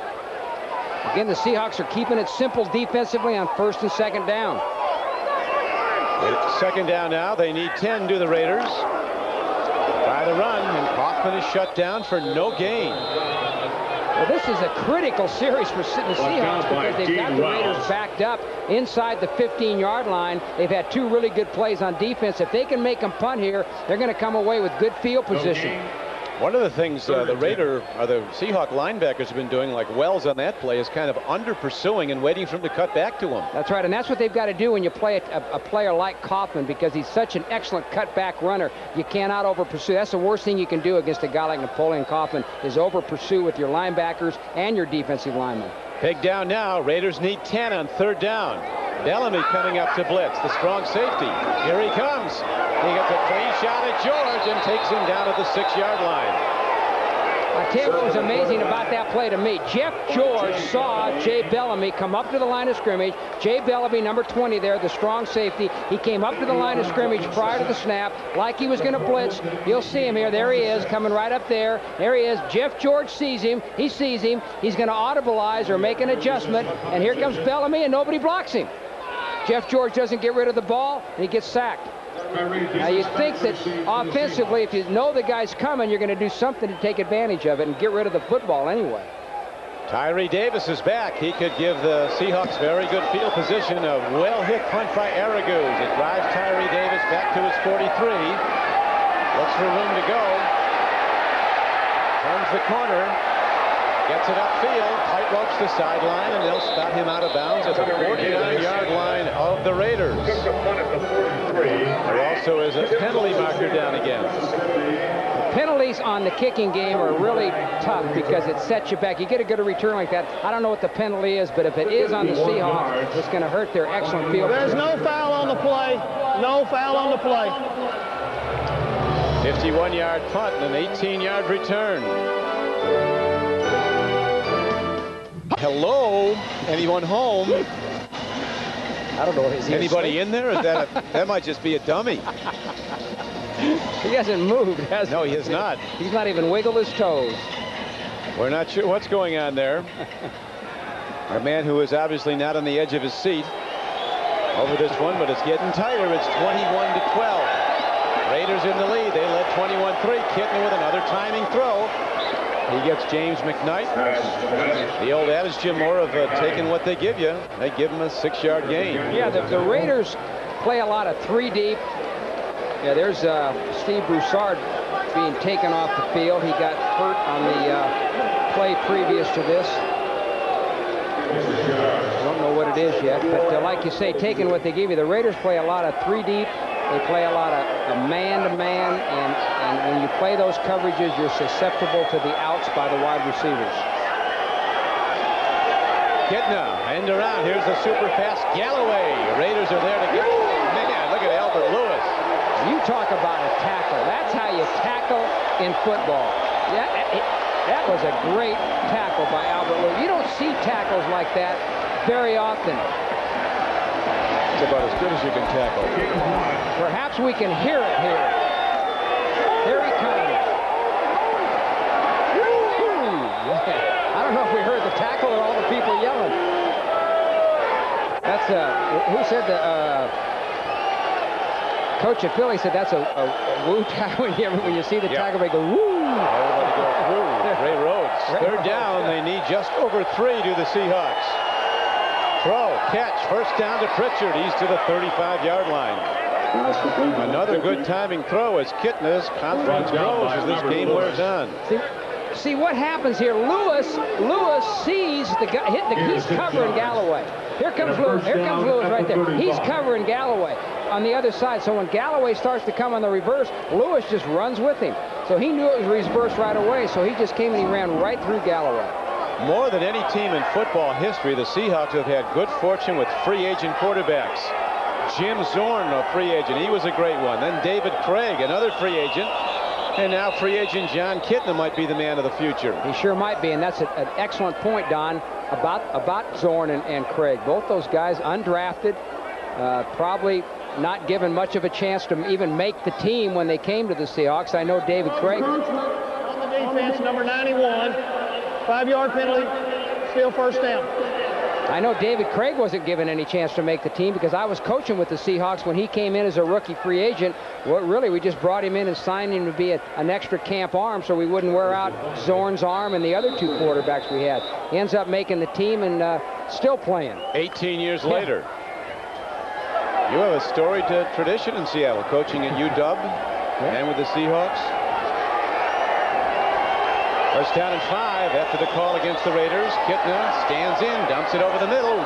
Chris Warren fielding the ball beautifully, came to the wrong side. And the sure-handed Warren, with his 45th catch of the year, is ahead for a Seahawk first down. John Kittner's wife, Jennifer, on the left there, and his dad, Martin, must be feeling better about things. They don't.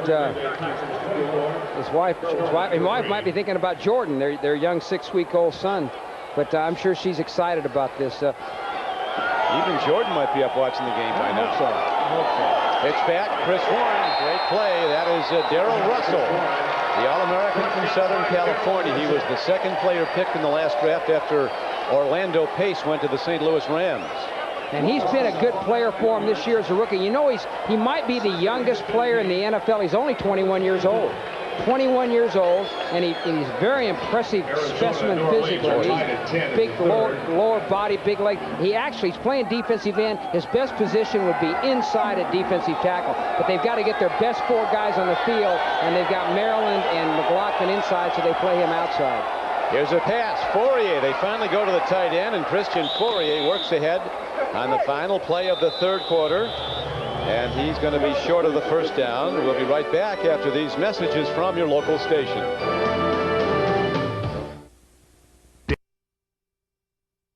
Playing time, you got to get your exercise somehow, so he rides the exercise bike as the game wears on.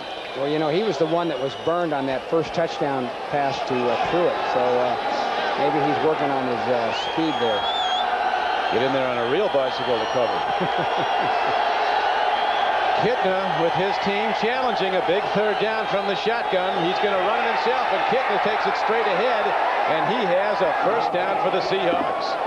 He had to get to the 10, and he's inside the 10-yard line. Well, that was a good call by Bob Bratkowski, the coordinator, because that was a planned quarterback draw. That wasn't a scramble. That wasn't a pass. That was a planned quarterback draw. They knew that when you get down here, the Raiders play man-to-man defense. When they play man-to-man defense, those defensive backs are running off with the receivers. You get a crease in the middle of that defensive line, you got some running room, and that's what happened there. The quarterback is up. He's all right. Kitna, who ran the ball, looks like Kevin Mawai, the very good center for Seattle, is shaken up. They've had so many injuries in their offensive line.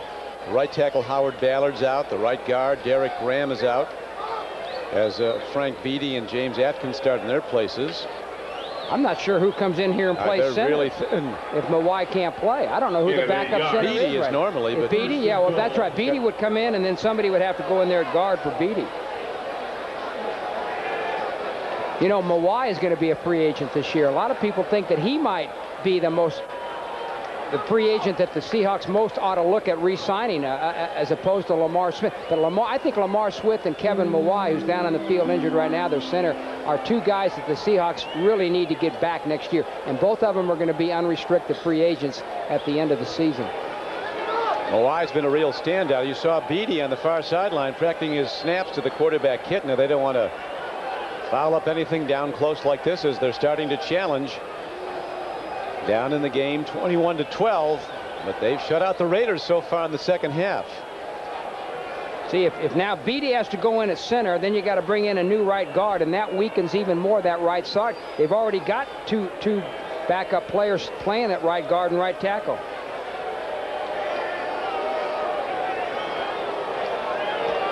Mawai jumps into the pile here, number 52. Yeah, he just the Raider dives on him. He just kind of dove into the pile there. I don't know what happened. So Mawai is still down, as we have the Raiders trying to galvanize their defense down close to their goal line.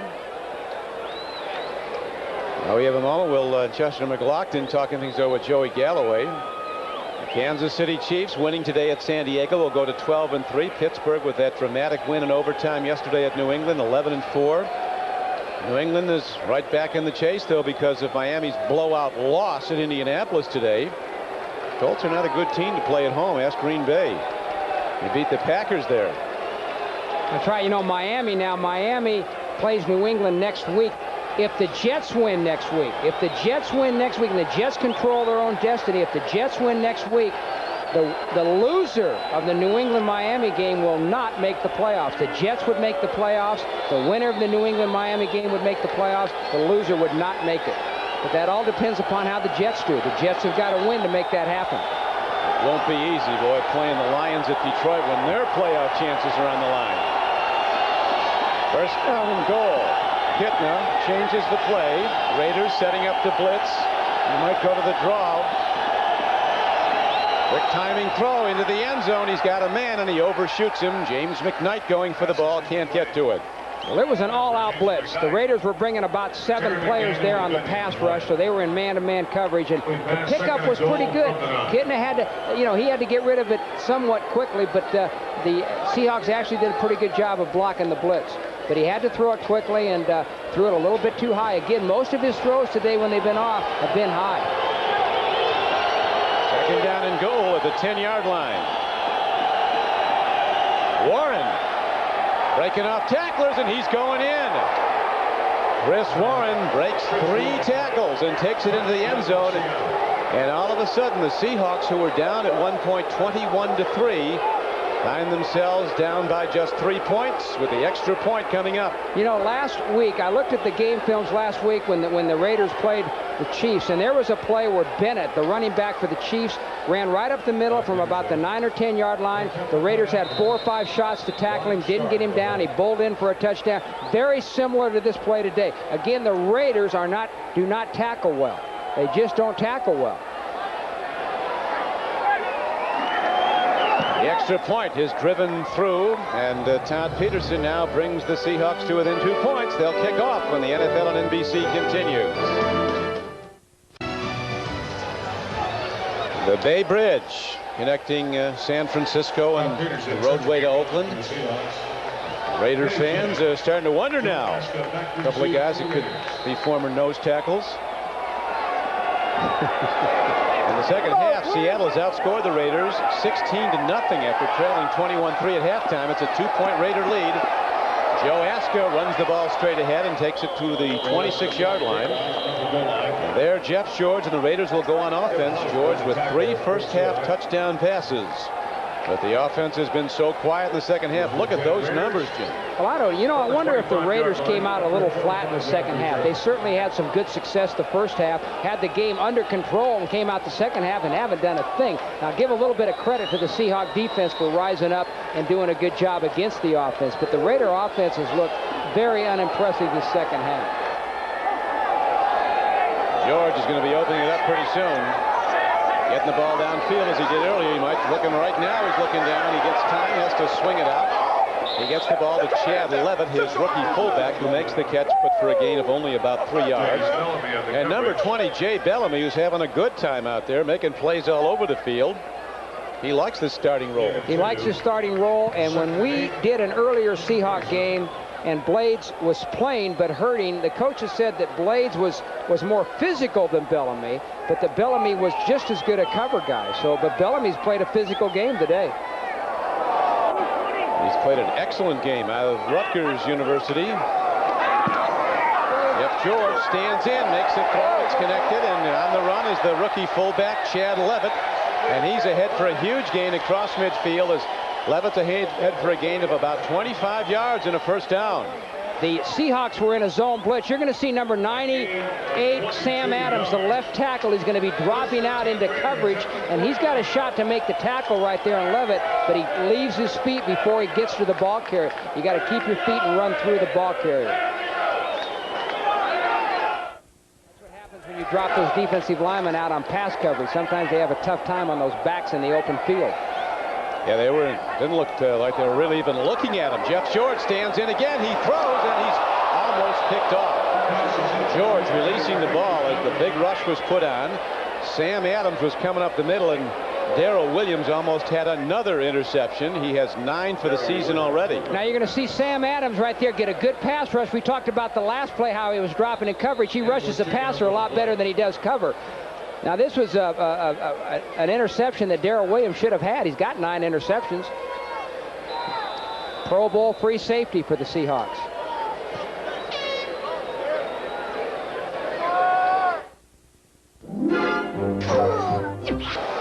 Later on Dateline, Autumn Jackson said that Bill Cosby was her father. Then she tried to blackmail him. Now she's going to jail. But first she tells her story to NBC Dateline. That's tonight at 8, 7 Central. The Raiders lead at one point, 21-3, is down to 2, 21-19. Fourth quarter, 12:24 to play in it. Jeff George stands in. Here comes the rush. He fires a strike downfield for a first down. On 2nd and 10, he got the ball down to James Jett for a 13-yard gain. Well, James Jett is going to run an in route. He's going to come down and run in right there, and he's going to lose Thomas, number 22. George makes a good throw. Thomas is just about a step late. The Seahawks got to get a little bit of pressure on George. George with that hair trigger release. As soon as the pressure gets there, he releases it. Now they're coming with a blitz. First down. George stands in, takes a look. He's running out of time, and he throws the ball near side, incomplete at the 35-yard line. George is big, 6'4", 215 pounds, now his 8th year out of Illinois. He was the high school player of the year in Indianapolis, and then first went to Purdue.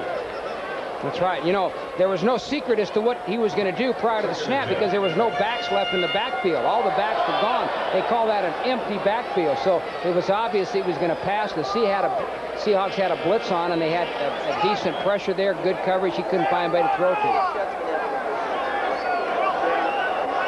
Now he'll try again with 2nd down and 10 coming up.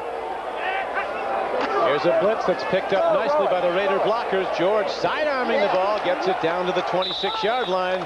It is a completed ball to James Jett. Good for 13 yards and a Raider first down. Well, the Raiders are picking on Thomas, and there's no doubt about it. I mean, he's the guy that they're working on. They're staying away from the other side from Willie Williams. Willie Williams has been on Brown most of the day. They're picking on Thomas. Thomas is giving him a big cushion. They're hitting him underneath the cushion for first downs. Tim Brown was out for one play. He's back in the lineup as the Raiders moving the ball for the first time in the second half with any consistency. Napoleon Hoffman breaks it up the middle. Michael Barber, number 54, kept him from going a long way as he got a shoulder on him as the Chiefs build their lead at San Diego. Well, the Raiders are mixing it up pretty good now here. They've thrown the ball successfully a few plays. Now they're going to come with the draw play to Kaufman right up the middle. They've got a pretty good drive going right here, and this is going to be a critical drive for them. Down by 2, if they can get points on the board, it's going to force the Seahawks to do more than kick a field goal to win the game. It's still a long way to go, over 10 minutes to play. Jeff George, quick drop, timing throw. He gets the out pattern, makes the connection to Tim Brown, who was taken down, but after a gain of only about a yard. He was quickly hit and knocked down by Willie Williams, the cornerback, and that'll bring up 3rd and short. 3rd and short, and a big down for both teams right here. If the Seahawks stop them, then they're going to have to kick a field goal. If not, then the Raiders will still got a shot at 6 points. Got a yard to go. They'll see what they do here. Run or throw. What do you think, Don? Coach CRIQUI, what do you think? I think that the way that Napoleon Kaufman has not run well, I think they're going to throw the ball. Okay. Quick out pattern to Tim Brown to the right side. Let's see. There's the throw. It was to Tim Brown on the outside, but maybe I missed my calling, at least on one play, right? Well, you guessed right about passing.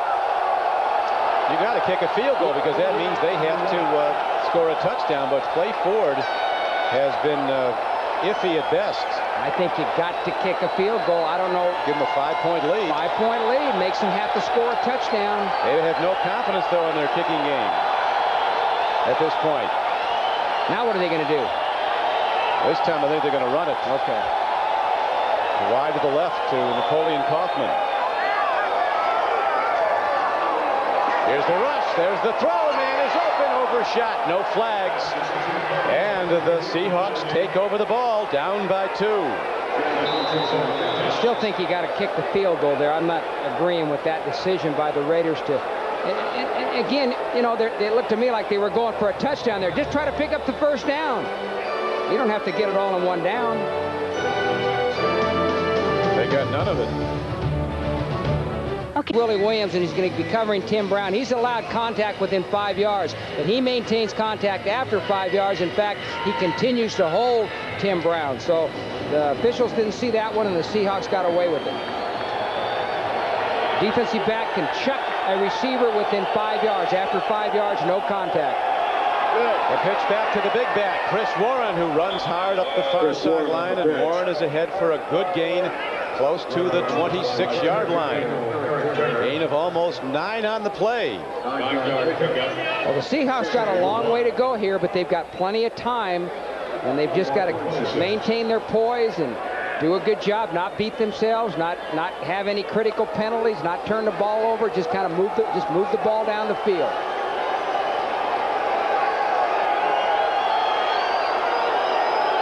Second down, yard to go. Kittner, timing throw, good throw. He gets it to Pritchard. Pritchard, a schooled receiver, running precise routes, turning out, and Kittner delivering that tight spiral right on his numbers.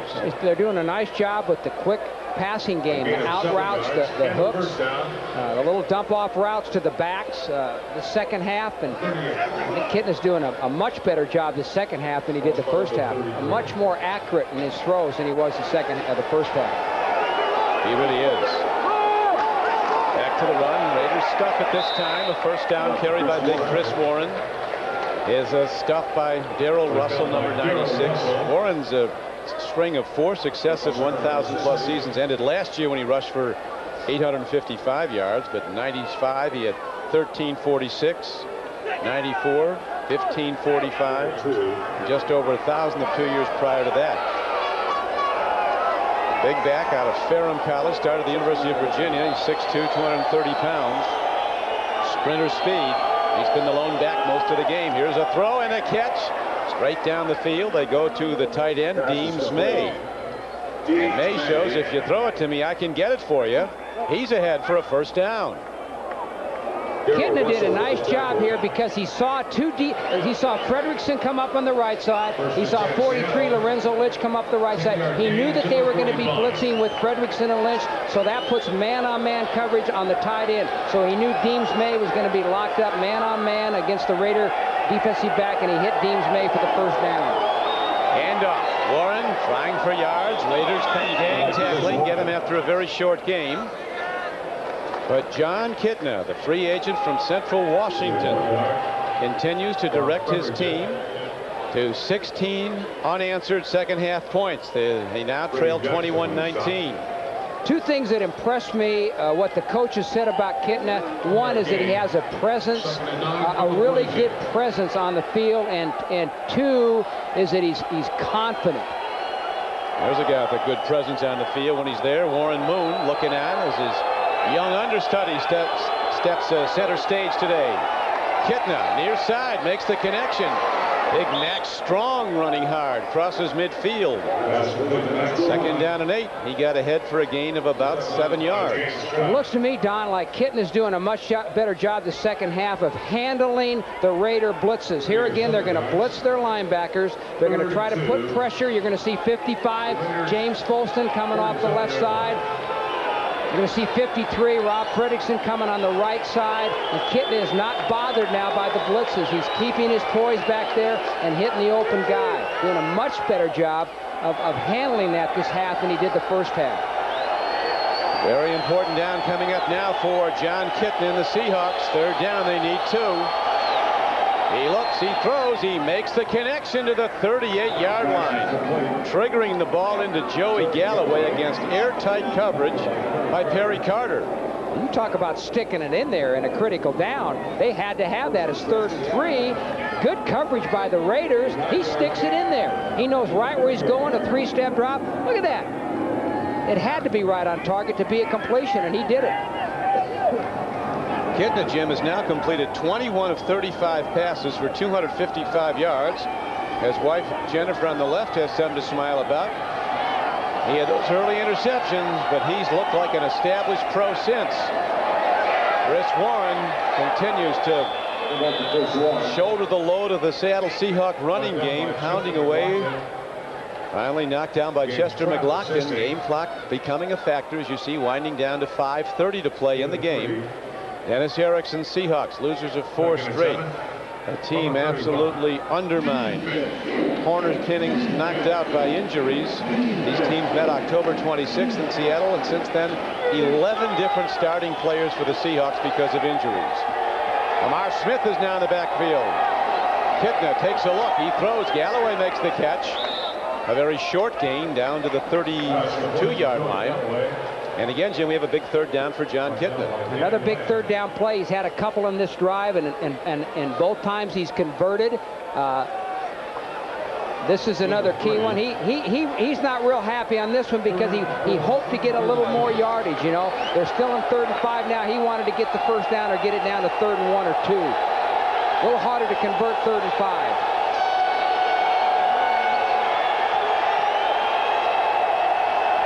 Kitna with a deep drop, swings the ball out. He's got Galloway. It's a first down for the Seahawks down inside the 25-yard line. And all of a sudden, Kitna, who looked every bit the rookie, unsure, making bad throws in the first half, now is directing his team beautifully. Well, the Raiders are just, well, they're rushing 4 guys. They got a little stunt going on in there, but Kitna's, you know, showing a tremendous amount of poise and confidence, and Galloway gets the step on the defender, and he hits him. Looks like a cramp. Joey Galloway building his numbers, 7 receptions today. He has 66 catches for the season, 10 for touchdowns.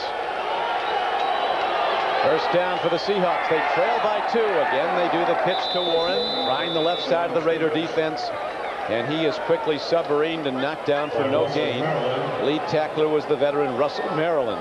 Well, you know, clock management at this point, Don, is very important for the Seahawks, because with a little over 3 minutes to go in the ball game, what they would like to do is use as much time off the clock as they can, and either, you know, get in a position to kick the field goal, but use clock time so that the Raiders don't have much time to come back and regain the lead. They want to get in position to score, but use the clock. And they've been doing that, methodically driving the ball downfield. Chris Warren runs with the ball, and the Raiders slam the door. A loss on the play, and it's going to bring up third down in about 11. Andre Bruce, he's made a lot of plays, number 99, made that stop. Another critical third down play. Now this puts, you know, the ball's on the 26-yard line, so if they don't make anything here, or very little, then they're going to have to settle for the field goal. This would not be an easy field goal, especially with the muddy ground. That's right, it'd be a 43-yarder from where the ball is positioned now. The big thing that the Seahawks want to avoid and the Raiders want to get is a turnover. That'll get you a little closer. I think the right guard, number 74, James Atkins, or the right tackle, moved. I really do. I think it's on the Seahawks. Boy, that is a huge penalty, because if the play is not converted here, it makes it a 48-yard field goal. See, that kills you. You just can't. Here's Atkins, number 74, and he's going to move a little bit before the snap, and this is critical right here because it takes you 5 yards back from field position. Those kind of things just absolutely drive you crazy as a coach. One of the best plays the Seahawks had was their first of the game, that naked boot where Kidner swung the ball downfield for a 14-yard gain. What you want to do here? Oh, get rid of that thing. Seahawks looking for penalty call. None is forthcoming. Terry McDaniel, the veteran, was coming on the blitz. Terry McDaniel was coming with the blitz from one side. Albert Lewis was coming with the blitz from the left side of your screen, and he's the one that gets the hit on Kitna. But here again, the penalty on Atkins in the down right before this could be critical here. Does it put the field goal kicker 5 yards further back from making the field goal? 49-yard attempt by Peterson. His longest of the season is 52 yards. If it's good, the Seahawks take the lead. He's into it. He's got enough distance. And he is down the middle. A 49-yard field goal by Todd Peterson sends a Dennis Erickson into a happy mode. And the Seahawks rally back with 19 unanswered points to take the lead in the second half. This is a 49-yard field goal try. Goes straight and true, and his team takes the lead. An embattled coach has a moment of ecstasy as the ball is now kicked off by the Seattle Seahawks. Joe Aska runs it back for the Raiders, and he is hit at the inside the 10 and breaks away. Aska on the run across the 20, gets to the 23-yard line. That takes us down to 2:08 to play in the game. The Raiders looking to get in field goal position. As we look at the Miller Time game summary, 4 straight second-half scores for the Seattle Seahawks, Jim Mora. Well, that's been the difference in the ball game. At the first half, it was all Raiders, 21-3 at halftime, and now the Seahawks have come back to take the lead, 22-21. So it's been dominance by the Seattle the second half. Now it's Jeff George who has to show his stuff.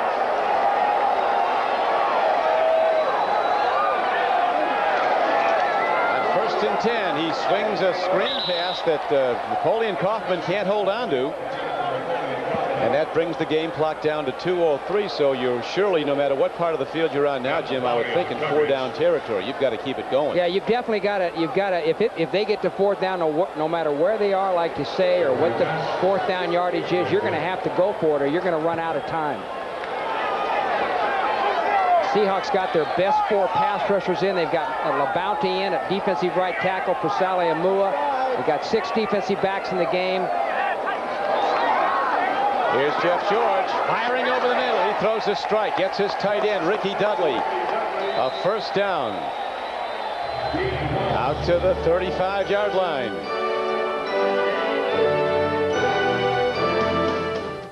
CRIQUI with Jim Mora back at Oakland, California. The Raiders saw a 21-3 lead now evaporate.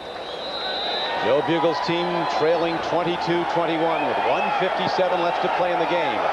But the Raiders have the ball. First down and 10 at their 35-yard line. There's John Kitna. First-time starter in the regular season who's directed the comeback. Dudley makes the catch. Quick throw to the tight end, gets the ball to the 40. Raiders moving into the position. They have 2 timeouts remaining to the Oakland Raiders with 1:43 playing and winding down. Again, George fires and he's almost picked off. There's a rule. It's no interception. There also is a penalty marker down. Gabe Bellamy says he has it. Jeff George has dodged interception bullets today. You'll remember early in the game on the opening drive of the Raiders, Bellamy intercepted Jeff George, ran it in for a touchdown, but a Seahawk was offside and the play was negated. Holding on the defense, number 20. 5-yard penalty, first down. Bellamy called for defensive holding, which is a 5-yard penalty and a first down. Right, 5-yard penalty. Most defensive penalties. Here's Bellamy, right? There's Bellamy right there, and he grabs Dudley. It's not pass interference, it's holding, which is an automatic first down. Most defensive penalties are automatic first down. A throw over the middle. On the run was Napoleon Kaufman. Dean Wells saved a very big gain. The middle linebacker making a diving ankle-high tackle.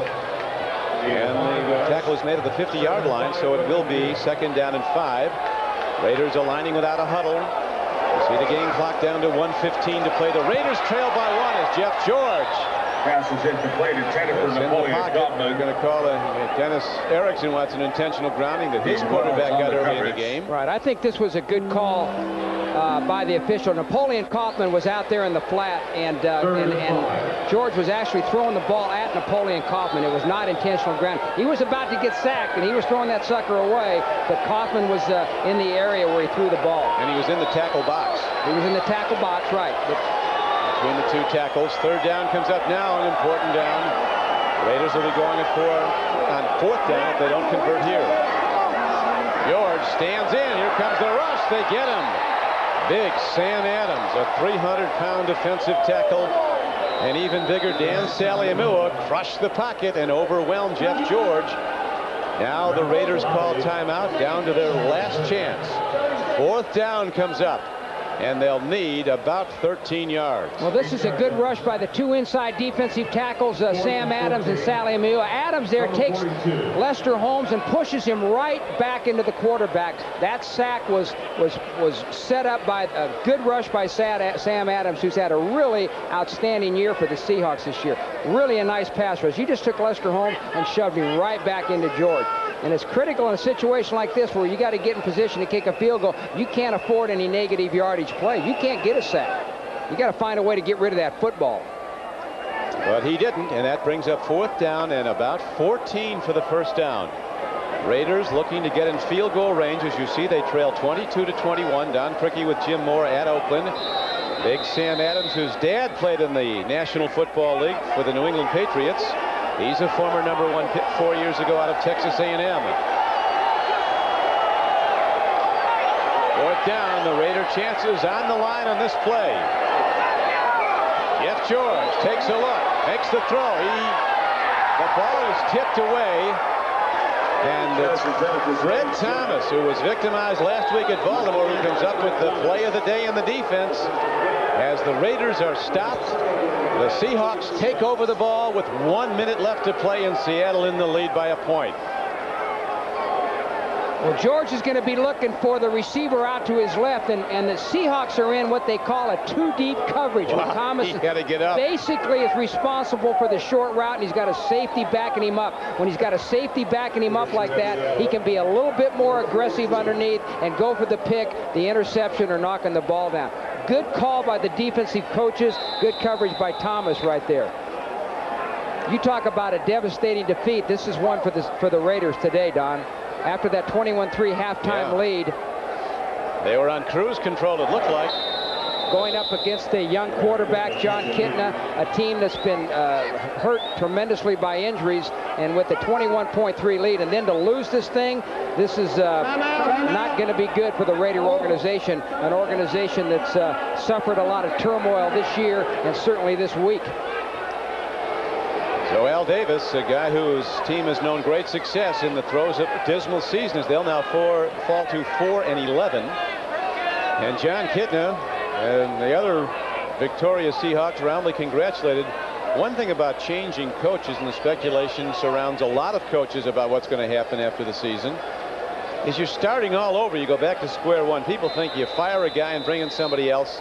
You know, some of the greatest success stories in this league were built around coaches who were dismal failures, or so it seemed early in their careers. Now, you went to New Orleans and turned it around right away, but Tom Landry, he had a brutal record at Dallas. Chuck Noll at Pittsburgh was worse, and yet they became Hall of Fame coaches because they stuck with the system and stuck with people who knew what they're doing, like Dennis Erickson does. All right, as I said earlier, I think it'd be a real crime to not bring Dennis Erickson back next year, and his staff. All of his staff, all of the assistant coaches, their contracts are up. Erickson has 2 more years, but I think he's got a fine group of assistant coaches, and I know he likes him, and a lot of those guys have been with him even from college days. So they need to bring Dennis Erickson back to Seattle. Well, right now, going back to Seattle with the game ball is John Kitna. He took that snap down the ball. Time runs out. And it was going to be for Joe Bugle, another top guy in this National Football League, who was part of 2 Super Bowl championship teams as the line coach for Joe Gibbs and the Redskins. He sees his team fall to 4-11 as Kitna, as a first-time starter, is 1-0 as a starting pitcher in the NFL. We'll be back to Oakland in a moment.